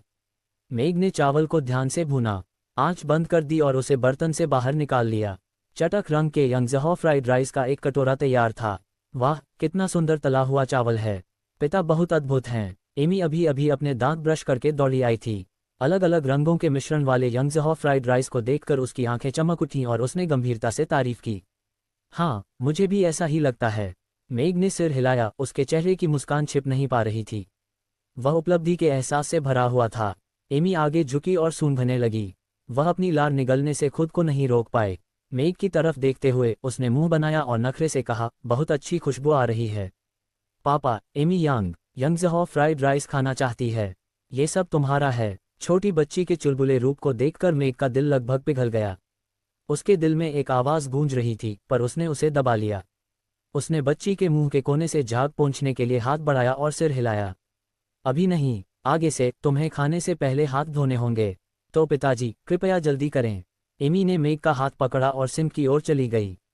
मेघ ने अपनी भौहें उठाईं। कुछ गड़बड़ लग रही थी। दरअसल वह छोटी लड़की उससे घृणा कर रही थी। छोटी बच्ची के हाथ धोने के बाद मेघ यंगज़हॉ फ्राइड राइस की प्लेट उस मेज़ पर ले गई जहां उन्होंने कल खाना खाया था। एमी पहले से ही अपनी सीट पर बैठी थी, उसके हाथ में एक छोटा चम्मच था। जब से मेघ बाहर आया था, वह उसके हाथ में फ्राइड राइस की प्लेट को उत्सुकता भरी निगाहों से देख रही थी। अभी अभी बर्तन से निकले फ्राइड राइस में अभी भी भाप निकल रही थी और हरे प्याज में मिले अंडों की खुशबू फैल रही थी। एमी गहरी सांस लेने से खुद को रोक नहीं पाए, उसकी आंखें सामने रखे फ्राइड राइस को देखकर चमक उठीं। चावल के दाने सुनहरे अंडों में लिपटे हुए थे, मानो चमक रहे हों। न सिर्फ सुनहरे अंडे थे, बल्कि हरे, लाल, सफ़ेद, हर तरह के रंग आपस में मिले हुए थे। वह अपनी लार निगलने से खुद को नहीं रोक पाए, मेघ की तरफ देखा और उत्सुकता से पूछा, पापा, क्या आपने इंद्रधनुष तोड़ा और उसे तल दिया? मेघ, जो अभी अभी उसके सामने बैठा था, एक पल के लिए स्तब्ध रह गया। प्लेट में रंग बिरंगे तले हुए चावल देखकर वह सचमुच तले हुए इंद्रधनुष जैसे लग रहे थे। बच्चों जैसी मासूमियत वाकई सबसे दिलचस्प होती है। उसने मुस्कुराते हुए सिर हिलाया और कहा, हाँ, यह इंद्रधनुषी फ्राइड राइस है। एमी, जल्दी से इसे चखो। एमी ने सिर हिलाया, तले हुए चावल का एक बड़ा चम्मच उठाया और थोड़ी कोशिश करके मेघ को थमा दिया। नहीं, मैं चाहती हूं कि पहले पिताजी एक निवाला खाएं। मेघ, पहले खा लो। पापा को भूख नहीं है। मैं बाद में दूसरा बना दूंगी। मेघ ने मुस्कुराते हुए अपना सिर हिलाया। नहीं, पिताजी एमी के लिए नाश्ता बनाने के लिए इतनी जल्दी उठ गए। तुम्हें एमी से ज्यादा भूख लगी होगी। एमी ने मुंह बनाया। चम्मच हवा में था और चूंकि उसने पर्याप्त ताकत नहीं लगाई थी, इसलिए वह थोड़ा हिल रहा था, लेकिन उसका उसे वापस लेने का कोई इरादा नहीं था। ठीक है, तो मैं पहले एक निवाला खा लूंगा। मेघ ने चम्मच से चावल खाते हुए मुस्कुराया। खुशबूदार तले हुए चावल निगलते हुए उसका दिल गर्मजोशी से भर गया। छोटी बच्ची कई बार उसकी लार निगल चुकी थी, फिर भी वह जिद कर रही थी कि वह पहला चम्मच चावल खाए। देखभाल किए जाने का यह एहसास सचमुच अच्छा था। फिर एमी खाना शुरू करेगी।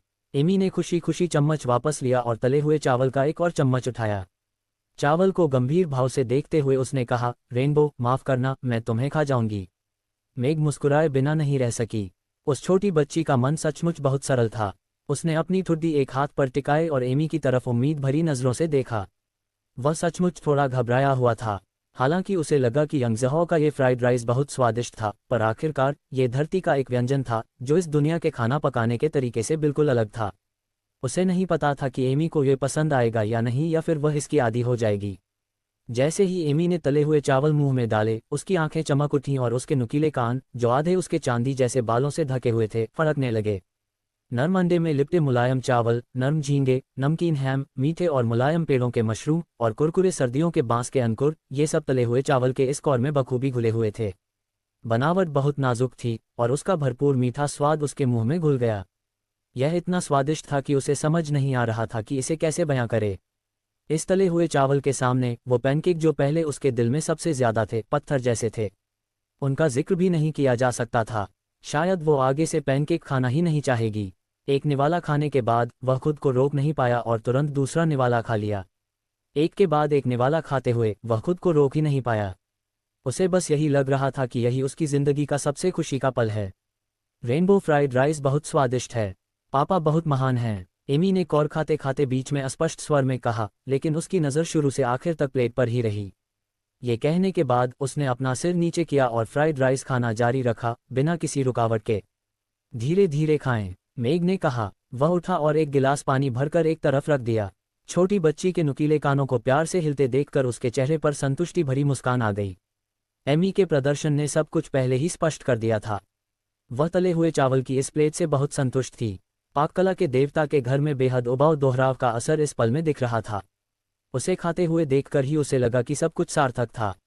शायद मुझे जल्द ही खाना पकाने का शौक हो जाएगा, मेग ने मन ही मन सोचा। छोटी बच्ची को खाते देख उसे एक उपलब्धि का एहसास हुआ, लेकिन बच्ची इतनी खुशी से खा रही थी कि उसे भी थोड़ी भूख लग आई। प्लेट में रखे सारे फ्राइड राइस खाने के बाद एमी ने प्लेट को दोनों हाथों से पकड़कर चाटा। उसने प्लेट में नीचे रखे एक झींगे को भी नहीं छोड़ा। उसने प्लेट नीचे रख दी और उम्मीद से बोली, पापा मुझे और चाहिए, मुझे और रेनबो फ्राइड राइस चाहिए। ये बहुत स्वादिष्ट है, क्या आप और अधिक चाहते हैं? मेग थोड़ा हैरान हुआ। उसने खाली प्लेट की तरफ देखा। उसने एक बड़े के खाने के हिसाब से खाना तला था। छोटी बच्ची ने सब कुछ खा लिया था और उसे अभी और चाहिए था। हाँ हाँ, मुझे और चाहिए, एमी ने सिर हिलाया। उसने अपनी बड़ी बड़ी आंखें झपकाईं और मेग की तरफ उम्मीद भरी नज़रों से देखा। लेकिन फिर उसने सोचा और कुछ देर रसोई की तरफ देखती रही। उसने हिचकिचाते हुए कहा, लेकिन पापा ने अभी तक खाना नहीं खाया है। क्या घर में काफ़ी चावल हैं? तुम्हें खाने की ज़रूरत नहीं है। जाहिर है चावल काफ़ी हैं। और हाँ, पापा ने एमी के तले हुए चावल का एक बड़ा निवाला खा लिया, इसीलिए एमी का पेट नहीं भरा है। फिर मैं एक और प्लेट बनाऊंगी, चलो साथ में खाते हैं। ठीक है, मेग मुस्कुराए और एमी के बाल सहलाए। छोटी बच्ची हमेशा पापा के बारे में सोचती रहती थी। वह बहुत समझदार थी। उसने अपनी याददाश्त में झांका। हालांकि एमी सिर्फ 4 साल की थी, वह एक बार में 2 कटोरी चावल खा सकती थी, जो लगभग एक वयस्क के बराबर था। उसने पहली बार इतने स्वादिष्ट तले हुए चावल खाए थे, इसलिए वह ज़रूर एक और कटोरी खाना चाहती थी। हालांकि अभी सुबह का समय था। मेग बच्ची को तब तक खाना नहीं देना चाहता था जब तक उसका पेट न भर जाए। वह उसे बाद में एक छोटा कटोरा देगा। ठीक है, आज पापा का खाना लाजवाब है। एमी ने मेग की तरफ देखा और ताली बजाई। उसकी आंखें प्रशंसा से भरी थीं। मेग खड़ी हुई, मेज पर रखी प्लेटें साफ की और रसोई में जाने के लिए तैयार हो गई। तभी अचानक सिस्टम की आवाज़ सुनाई दी। सामग्री के मुफ्त इस्तेमाल का लाभ समाप्त हो गया है। अब से सिस्टम द्वारा उपलब्ध कराई गई सभी सामग्री का इस्तेमाल केवल मेज़बान द्वारा उन्हें खरीदने के बाद ही किया जा सकेगा। सामग्री की सूची नीचे दी गई है, कृपया इसे देखें। खरीदना। मेग एक पल के लिए स्तब्ध रह गया।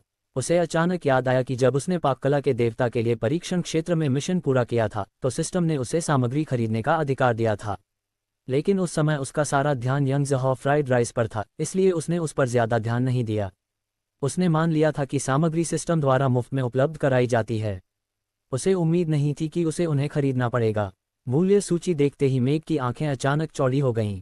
अरे सिस्टम, मुझे डर है कि तुमने कीमतें गलत लिख दी हैं। कीमतें सामान्य हैं, सिस्टम ने शांतिपूर्वक उत्तर दिया। झींगे तो 50 तांबे के सिक्के प्रति 10 ग्राम के हैं, ठीक है, लेकिन तुम हरी फलियां एक तांबे के सिक्के प्रति 1 ग्राम में बेच रहे हो। तुम मुझे ठग रहे हो। मैग ने अपनी भौहें उठाईं। सूची में यंगज़हॉ फ्राइड राइस की एक प्लेट के लिए ज़रूरी सामग्री लिखी थी। झींगा 1 के लिए 50 तांबे के सिक्के 2 की आवश्यकता। अंडे 1 के लिए 30 तांबे के सिक्के 2 की आवश्यकता। हैम 1 के लिए 40 तांबे के सिक्के। वृक्ष मशरूम 1 के लिए 30 तांबे के सिक्के। शीतकालीन बांस के अंकुर 1 के लिए 30 तांबे के सिक्के। चावल 1 कटोरे के लिए 30 तांबे के सिक्के। हरी बीन्स 1 के लिए 1 तांबे का सिक्का 5 की आवश्यकता। हरा प्याज 1 के लिए 1 तांबे का सिक्का 1 की आवश्यकता। कुल 296 तांबे के सिक्के। पिताजी, आपको क्या हुआ है? एमी ने उलझन में पूछा जब उसने मेग की ओर देखा, जो हाथ में प्लेट लिए मेज पर खड़ा था। अरे कुछ नहीं एमी, एक गिलास पानी पी लो और थोड़ी देर रेस्टोरेंट में खेलो। पापा फ्राइड राइस पकाएंगे। मेग ने झट से मुस्कुराते हुए अपना सिर हिलाया। उसने पानी का गिलास एमी के सामने रखा और तेजी से रसोई की ओर चल दिया। कितना सुंदर क्रिस्टल ग्लास है। एमी ने खुशी से पारदर्शी गिलास थाम लिया। वह मेज पर झुक गई और इधर उधर देखने लगी, अंदर का पानी पीने से हिचकिचा रही थी। रसोई में सभी सामग्रियां पूरे महाद्वीप में सिस्टम के खेतों, मत्स्य पालन और पशुपालन केंद्रों से उपलब्ध कराई जाती हैं। इन्हें मेज़बान को उनके मूल स्थान की कीमत पर बेचा जाता है। कोई परिवहन शुल्क नहीं है। कीमत बिल्कुल उचित और ईमानदार है। जैसे ही मेघ रसोई में दाखिल हुई, सिस्टम की शांत आवाज़ फिर से सुनाई दी। एक तांबे के सिक्के के बदले एक हरी फलियां बेच रहे हो और फिर भी ईमानदार हो। मेघ ने अपने होंठ भींच लिए। अगर उसे इस बात की चिंता न होती कि अगर उसने सिस्टम को नाराज किया तो उसे सज़ा मिलेगी, तो उसकी तीखी जबान उसके दिल में जलने लगती। पिछले 100 वर्षों में नूह महाद्वीप की मुद्रा प्रणाली धीरे धीरे परिष्कृत हुई। नस्लीय युद्ध के दौरान अधिकांश लेन देन वस्तु विनिमय के माध्यम से होते थे। शांति संधि पर हस्ताक्षर होने के बाद वाणिज्य का विकास हुआ और मुद्रा पुनः प्रकट हुई। कई झगड़ों और संघर्षों के बाद रोथ साम्राज्य द्वारा जारी मुद्रा महाद्वीप की सामान्य मुद्रा बन गई, क्योंकि आपूर्ति पर्याप्त थी, विनिमय दर उचित थी, जारीकरण स्थिर था और इसका मूल्यह्रास आसान नहीं था। मुद्रा का सबसे निचला स्तर तांबे के सिक्के थे। मेघ को याद आया कि कैस सिटी में एक तांबे के सिक्के की क्रय शक्ति लगभग 1 युआन के बराबर थी। 10 तांबे के सिक्के एक चांदी के सिक्के के बदले, 10 चांदी के सिक्के एक सोने के सिक्के के बदले और 10 सोने के सिक्के एक ड्रैगन सिक्के के बदले बदले जा सकते थे। अगर यह उसके पिछले जन्म में होता तो यंगज़हॉ फ्राइड राइस का एक कटोरा जिसकी कीमत 296 युआन होती कोई बड़ी बात नहीं होती। लेकिन अब वह इस रेस्टोरेंट का मालिक था। यंगज़हॉ फ्राइड राइस, जिसकी कीमत 296 तांबे के सिक्के प्रति सर्विंग है, 500 तांबे के सिक्कों प्रति सर्विंग में नहीं बिकने वाला था। संभवतः गुस्साए ग्राहकों द्वारा उसे वहीं पीट कर मार डाला जाएगा। आखिरकार कैस सिटी में सभी प्रकार की जातियां थीं। ये हरी फलियां जानवरों के इलाके में ट्वाइलाइट फॉरेस्ट के भीतरी इलाके में एक निर्जन मैदान में उगाई जाती हैं। हर दिन सूरज 16 घंटे तक चमकता रहता है।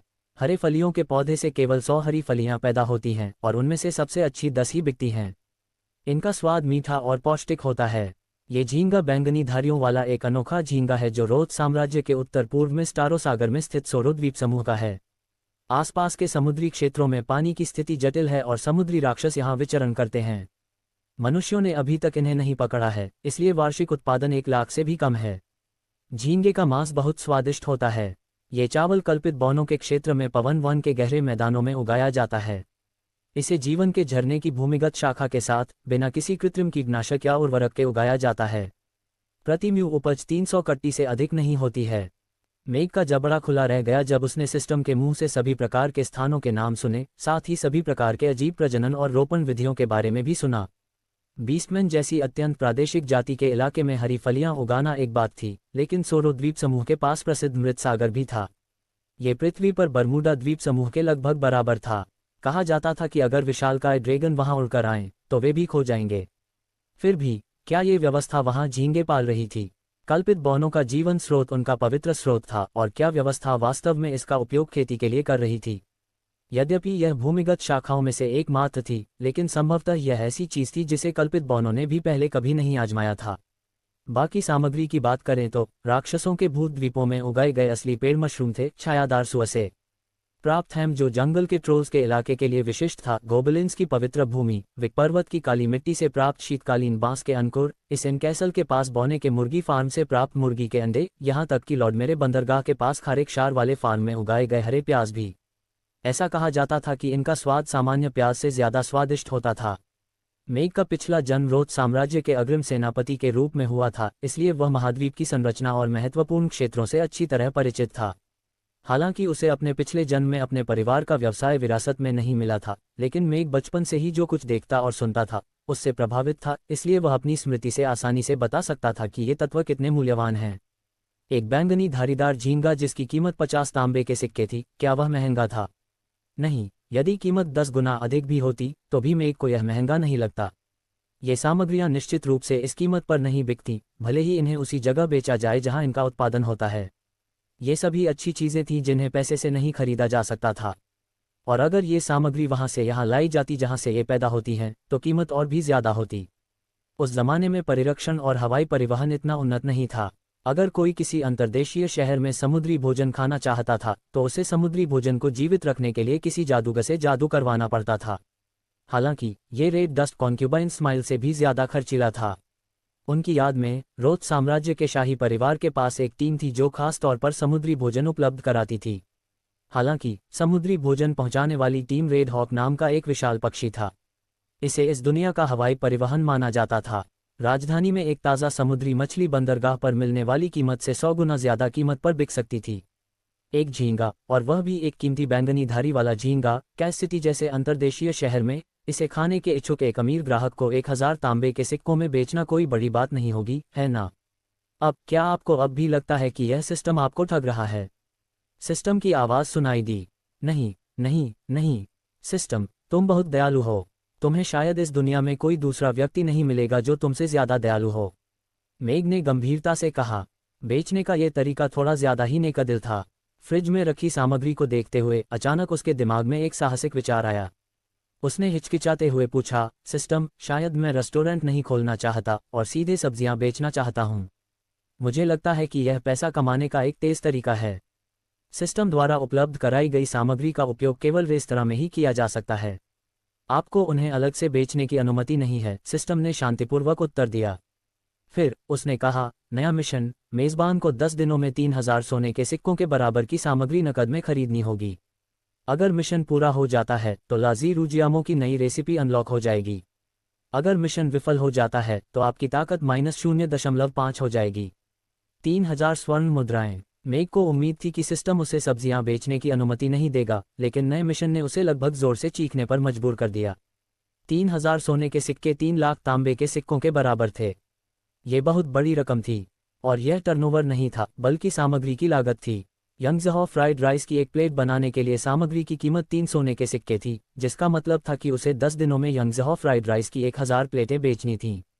अगर यह मिशन विफल हो जाता तो उसकी ताकत -0.5 रह जाती और वह फिर से अर्धविकलांग व्यक्ति बन जाता। सिस्टम, तुम जानबूझकर मुझे फिर से विकलांग बनाने की कोशिश कर रहे हो, है ना? मेग मन ही मन शिकायत करने से खुद को नहीं रोक सका। यद्यपि उन्हें अपने यंगज़हॉ फ्राइड राइस पर पूरा भरोसा था, लेकिन एक ऐसे रेस्तरां के लिए जो अभी तक खुला भी नहीं था, 10 दिनों में यंगज़हॉ फ्राइड राइस की 1000 प्लेटें बेचना एक असंभव कार्य था। नॉरलैंड महाद्वीप पर फ्राइड राइस खाना पकाने का कोई प्रचलित तरीका नहीं था। कम से कम जहां तक उनके पूर्ववर्ती को याद है, उन्होंने कभी फ्राइड राइस नहीं खाया था। मिशन जारी कर दिया गया है। कृपया जल्दी करो और इसे पूरा करो। सिस्टम मेग के साथ इस बारे में बिल्कुल भी चर्चा नहीं करना चाहता था। ठीक है, चलो अब इस बारे में बात नहीं करते। ये देखकर कि बातचीत की कोई गुंजाइश नहीं है, मेग ने मुस्कुराते हुए कहा, सिस्टम, अब मेरे पास पैसे नहीं हैं और मैंने अभी तक नाश्ता नहीं किया है। क्या आप मुझे फिर से मुफ्त में सामग्री उपलब्ध करा सकते हैं? यदि मैं भूख से मर जाऊं तो हम पाककला के देवता बनने की अपनी योजना को जारी नहीं रख पाएंगे। क्या ये सिर्फ पैसा खर्च करना नहीं है? मेग कुछ देर के लिए स्तब्ध रह गया, फिर उसे होश आया। हालांकि उसने पहले कभी इस व्यवस्था का इस्तेमाल नहीं किया था, फिर भी उसे इसकी कुछ समझ थी। व्यवस्था काफ़ी मानवीय थी, लेकिन उसे मुफ्त खाना न मिले इसके लिए उसने काफ़ी मेहनत की थी। 3000 तांबे के सिक्कों से यंगज़हॉ फ्राइड राइस की 10 सर्विंग खरीदी जा सकती थीं। अगर वह अगले 2 दिनों में कुछ सर्विंग बेच पाता तो ठीक रहता। अगर वह उन्हें नहीं बेच पाता तो सिस्टम शायद कोई लोन शार्क योजना बना लेता। सिस्टम, मेरी क्रेडिट सीमा बहुत कम है ना? मैं बिना किसी सीमा वाला काला कार्ड इस्तेमाल करती थी और आपने मुझे सिर्फ 3000 दिए। क्या आप मेरी विश्वसनीयता पर सवाल उठा रहे हैं? मेग थोड़ी नासमझ थी। ये सीमा मेजबान की वर्तमान स्थिति के अनुसार सिस्टम द्वारा निर्धारित की जाती है। कृपया जल्द से जल्द पैसा जमा करें। जैसे जैसे खरीदी गई सामग्री की मात्रा बढ़ेगी, क्रेडिट सीमा भी बढ़ती जाएगी। सिस्टम ने उत्तर दिया। मेग ने ध्यान से सोचा और पाया कि यह बात सच थी। अब फाउंडेशन को छोड़कर बाकी सब व्यवस्था द्वारा प्रायोजित था। उसे 3000 तांबे के सिक्के दे पाना पहले से ही बुरा नहीं था। उसे पैसे खर्च करते समय कीमत न देखने की आदत थी, इसलिए सावधानी से हिसाब लगाना मज़ेदार था। खैर, जब तक रेस्टोरेंट खुला रहेगा, एग फ्राइड राइस धीरे धीरे लोकप्रिय होता जाएगा। उस समय उसे पैसों की चिंता नहीं करनी पड़ेगी। चलो पहले सामग्री का एक सेट खरीदते हैं, मेग ने मन ही मन कहा। उसने फ्रिज से ज़रूरत के अनुसार सामग्री निकाली। शुरुआत में उसे बस यही लगा था कि ये सामग्रियां अच्छी हैं, लेकिन उसे नहीं पता था कि इनमें क्या खासियत है। सिस्टम की कहानी सुनने के बाद उसे बस यही लगा कि उसके हाथ में रखे चावल जीवन के वसंत के स्वाद से भरपूर हैं। चूंकि चावल जीवन के झरने से सिंचित है, तो क्या मैं इसे खाने के बाद अपना जीवन बढ़ा सकती हूँ? मेग ने अचानक उत्सुकता से पूछा। ये प्रणाली चावल की सिंचाई के लिए जीवन के झरने की एक बहुत छोटी शाखा का ही उपयोग करती है। इसे रोजाना खाने से शरीर मजबूत हो सकता है, लेकिन यह आपकी उम्र नहीं बढ़ाएगा। प्रणाली ने उत्तर दिया। ये शरीर को मजबूत कर सकता है। मेग ने सिर हिलाया। अब उसका शरीर ही उसकी सबसे कमजोरी थी, इसलिए वह जितना हो सके उसकी भरपाई करना चाहता था। चावल पकाने वाले बर्तन से बचे हुए चावल निकालते हुए उसने सहजता से पूछा, सिस्टम, क्या तुम स्प्रिंग ऑफ लाइफ बेचते हो? अभी नहीं, सिस्टम ने जवाब दिया। यदि आप इसे अभी नहीं बेचते हैं तो ये भविष्य में बिक सकता है। मेघ ने अपनी भौहें उठाईं। उसे सिस्टम के बोलने का तरीका समझ आ गया था। पानी के सबसे नज़दीकी मंडप को सबसे पहले चांदनी का आनंद मिलता है। भविष्य में जब उसके पास पैसे होंगे तो वह रोज़ाना हर्बल चाय की तरह जीवन के झरने का आनंद ले सकेगा। उसका शरीर निश्चित रूप से बहुत बेहतर होगा। इस दुनिया में मौजूद सामग्री पृथ्वी पर मौजूद सामग्री से बहुत अलग थी। हालांकि दिखने में वे एक जैसी थीं, लेकिन पर्यावरण के कारण उनकी गुणवत्ता में काफ़ी सुधार हुआ था। इसे खाने के बाद ये शरीर को मजबूत बना सकता था या व्यक्ति की क्षमता को बढ़ा सकता था। बेशक मेघ को इन चीज़ों को धीरे धीरे समझना था। वह पहले से ही ये देखने के लिए उत्सुक था कि जब धरती के व्यंजन इस दुनिया की सामग्री से टकराएंगे तो क्या होगा। उसने यंगज़हॉ फ्राइड राइस बहुत जल्दी खा लिया, इसलिए वह उसका स्वाद नहीं ले पाया। उसे बाद में ध्यान से चखना पड़ा। सामग्री को कुशलता से संभालते हुए मेघ अपने नए मिशन के बारे में सोचने लगा। तले हुए चावल की एक प्लेट की कीमत 296 तांबे के सिक्के थे। इन सामग्रियों की कीमत को देखते हुए मेघ को लगा कि 3000 तांबे के सिक्के सस्ते होंगे। वह यंगज़हॉ फ्राइड राइस की एक प्लेट जिसकी कीमत 3000 तांबे के सिक्के हो तो बिल्कुल नहीं बेच सकता था। उसने इन सामग्रियों की उत्पत्ति का प्रचार करने की हिम्मत नहीं की। अगर कल्पित बौनों को पता चल जाता कि उनके पवित्र झरने का इस्तेमाल खेती के लिए होता है तो चाहे उनका स्वभाव कितना भी अच्छा क्यों न हो, वे उन्हें अपने धनुष बाण से छलनी में मार गिराते। दूसरी जातियों के साथ भी खिलवाड़ नहीं किया जा सकता था। सामग्रियों की उत्पत्ति के बारे में इसे गुप्त रखना ही सबसे अच्छा विकल्प था। चलो इसे 600 तांबे के सिक्कों पर सेट करते हैं। थोड़ी देर झिझकने के बाद मेघ ने एक फैसला किया। अगर वह एक प्लेट बेचे तो उसे 304 तांबे के सिक्के मिलेंगे, और अगर वह 1000 प्लेट बेचे तो उसे 3040 सोने के सिक्के मिलेंगे। फैसला लेने के बाद मेघ ने अब और संकोच नहीं किया। आखिरकार ये तो बस पहला व्यंजन था जो उसने सीखा था। जब वह मांसाहारी व्यंजन बनाना सीख जाएगा तो दाम बढ़ाने में कोई दिक्कत नहीं होगी। अगर शुरुआती कीमत बहुत ज़्यादा हो तो काम चलाना आसान नहीं होगा। और अभी अभी सिस्टम ने बताया था कि इस मिशन के पूरा होने के बाद अनलॉक होने वाली दूसरी डिश लाज़ीरुजियामो है। चून की पैनकेक भी इतनी अच्छी तरह बिक सकते हैं तो लाज़ीरुजियामो भी ज़रूर अच्छी तरह बिकेगी। इससे रेस्टोरेंट की प्रतिष्ठा में अच्छा असर पड़ेगा। और उससे भी ज़्यादा ज़रूरी बात, एमी को पैनकेक बहुत पसंद थे। अगर उसे लाज़ीरुजियामो मिल जाए जो पैनकेक से 100 गुना बेहतर है तो वह बहुत खुश होगी। ये यंगज़हॉ फ्राइड राइस की सिर्फ 1000 प्लेटें हैं। मुझे यकीन नहीं है कि मैं इन्हें बेच नहीं सकता। मेघ का आत्मविश्वास वापस लौट आया। जब वह सोच रहा था कि उद्घाटन के दिन उसे कुछ मार्केटिंग करनी चाहिए या नहीं, तभी अचानक सिस्टम की आवाज़ सुनाई दी। मेज़बान, कृपया व्यंजनों की कीमत और रेस्तरां का नाम बताएं। सिस्टम मेनू की कीमत तय कर देगा और रेस्तरां का साइन बोर्ड बदल देगा। यंगज़हॉ फ्राइड राइस, प्रति प्लेट 600 तांबे के सिक्के। मेघ ने सीधा जवाब दिया। रेस्टोरेंट के नाम के बारे में उसने कुछ देर सोचा और फिर मुड़कर एमी की तरफ देखा, जो अभी भी मेज़ पर झुकी हुई कप से निकल रही रोशनी को देख रही थी। उसने सिर हिलाया और कहा, चलो इसे मैमीज़ कहते हैं। यह एमी और मेरा रेस्टोरेंट है। यांगजो फ्राइड राइस, प्रति प्लेट 600 तांबे के सिक्के, मैमीज़। पुष्टिकरण पूरा हुआ। परिवर्तन प्रगति पर है। परिवर्तन पूर्ण हुआ। सिस्टम की आवाज़ें एक के बाद एक सुनाई दे रही थीं। मेघ ने देखा कि हर मेज़ पर काले चमड़े के कवर वाला एक शानदार मेनू रखा था। दरवाजे के बाहर एक साइन बोर्ड भी लगा था। रसोई से वह साइन बोर्ड का निचला कोना देख सकता था। एक प्रणाली का होना वास्तव में सुविधाजनक है। मेघ ने कंधे उचका दिए। कल तक तो ये बस एक जर्जर लकड़ी का घर था। रातों रात यह एक मध्यम श्रेणी का रेस्टोरेंट बन गया, वरना इसे ठीक करने में उसे कई महीने लग जाते। यंगज़हॉ फ्राइड राइस की एक प्लेट कुशलता से पकाने के बाद मेघ ने एमी के लिए एक छोटा कटोरा भरा। फिर वह प्लेट और कटोरा रसोई से बाहर ले गया। एमी को देखते हुए, जो मेज़ पर झुकी हुई थी और गिलास पर नजरें गड़ाए इधर उधर देख रही थी, मेघ ने अपने हाथों में रखी चीज़ें नीचे रख दी और गिलास के पास झुक गया। पानी से भरे गिलास में से उसने एमी को घूरते हुए गहरी आवाज़ में कहा, छोटी राजकुमारी, तुम्हारा इंद्रधनुषी फ्राइड राइस आ गया है। आओ और खाओ। छोटी राजकुमारी को मिल गया है, अभी आ रहा है। एमी ने ऊपर देखा और मेघ के मुस्कुराते चेहरे को देखकर खिलखिला उठी। उसे लगा कि उसके पिता आज बहुत ही सौम्य और दिलचस्प हो गए हैं। वे पहले जैसे नहीं रहे जब दिन भर बातें नहीं करते थे। खाओ। मेघ ने छोटा चम्मच उसके हाथ में रख दिया। ठीक है। एमी ने सिर हिलाया। सामने रखे छोटे कटोरे में रंग बिरंगे तले हुए चावल देखकर उसने एक हाथ से कटोरा और दूसरे हाथ से चम्मच पकड़ा और खाना शुरू कर दिया। मेघ ने भी चम्मच उठाया और एक चम्मच अंडा फ्राइड राइस मुंह में डाल लिया। चावल के चारों ओर लिपटा हुआ सुगंधित अंडा, जो नर्म लेकिन ठोस था और विभिन्न सामग्रियों के स्वाद के साथ मिलकर लगातार उसकी स्वाद कलियों पर हमला कर रहा था।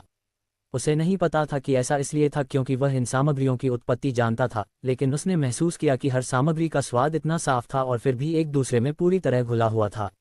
निगलने के बाद उसका मुंह अभी भी जीवन के झरने की खुशबू से भरा हुआ लग रहा था।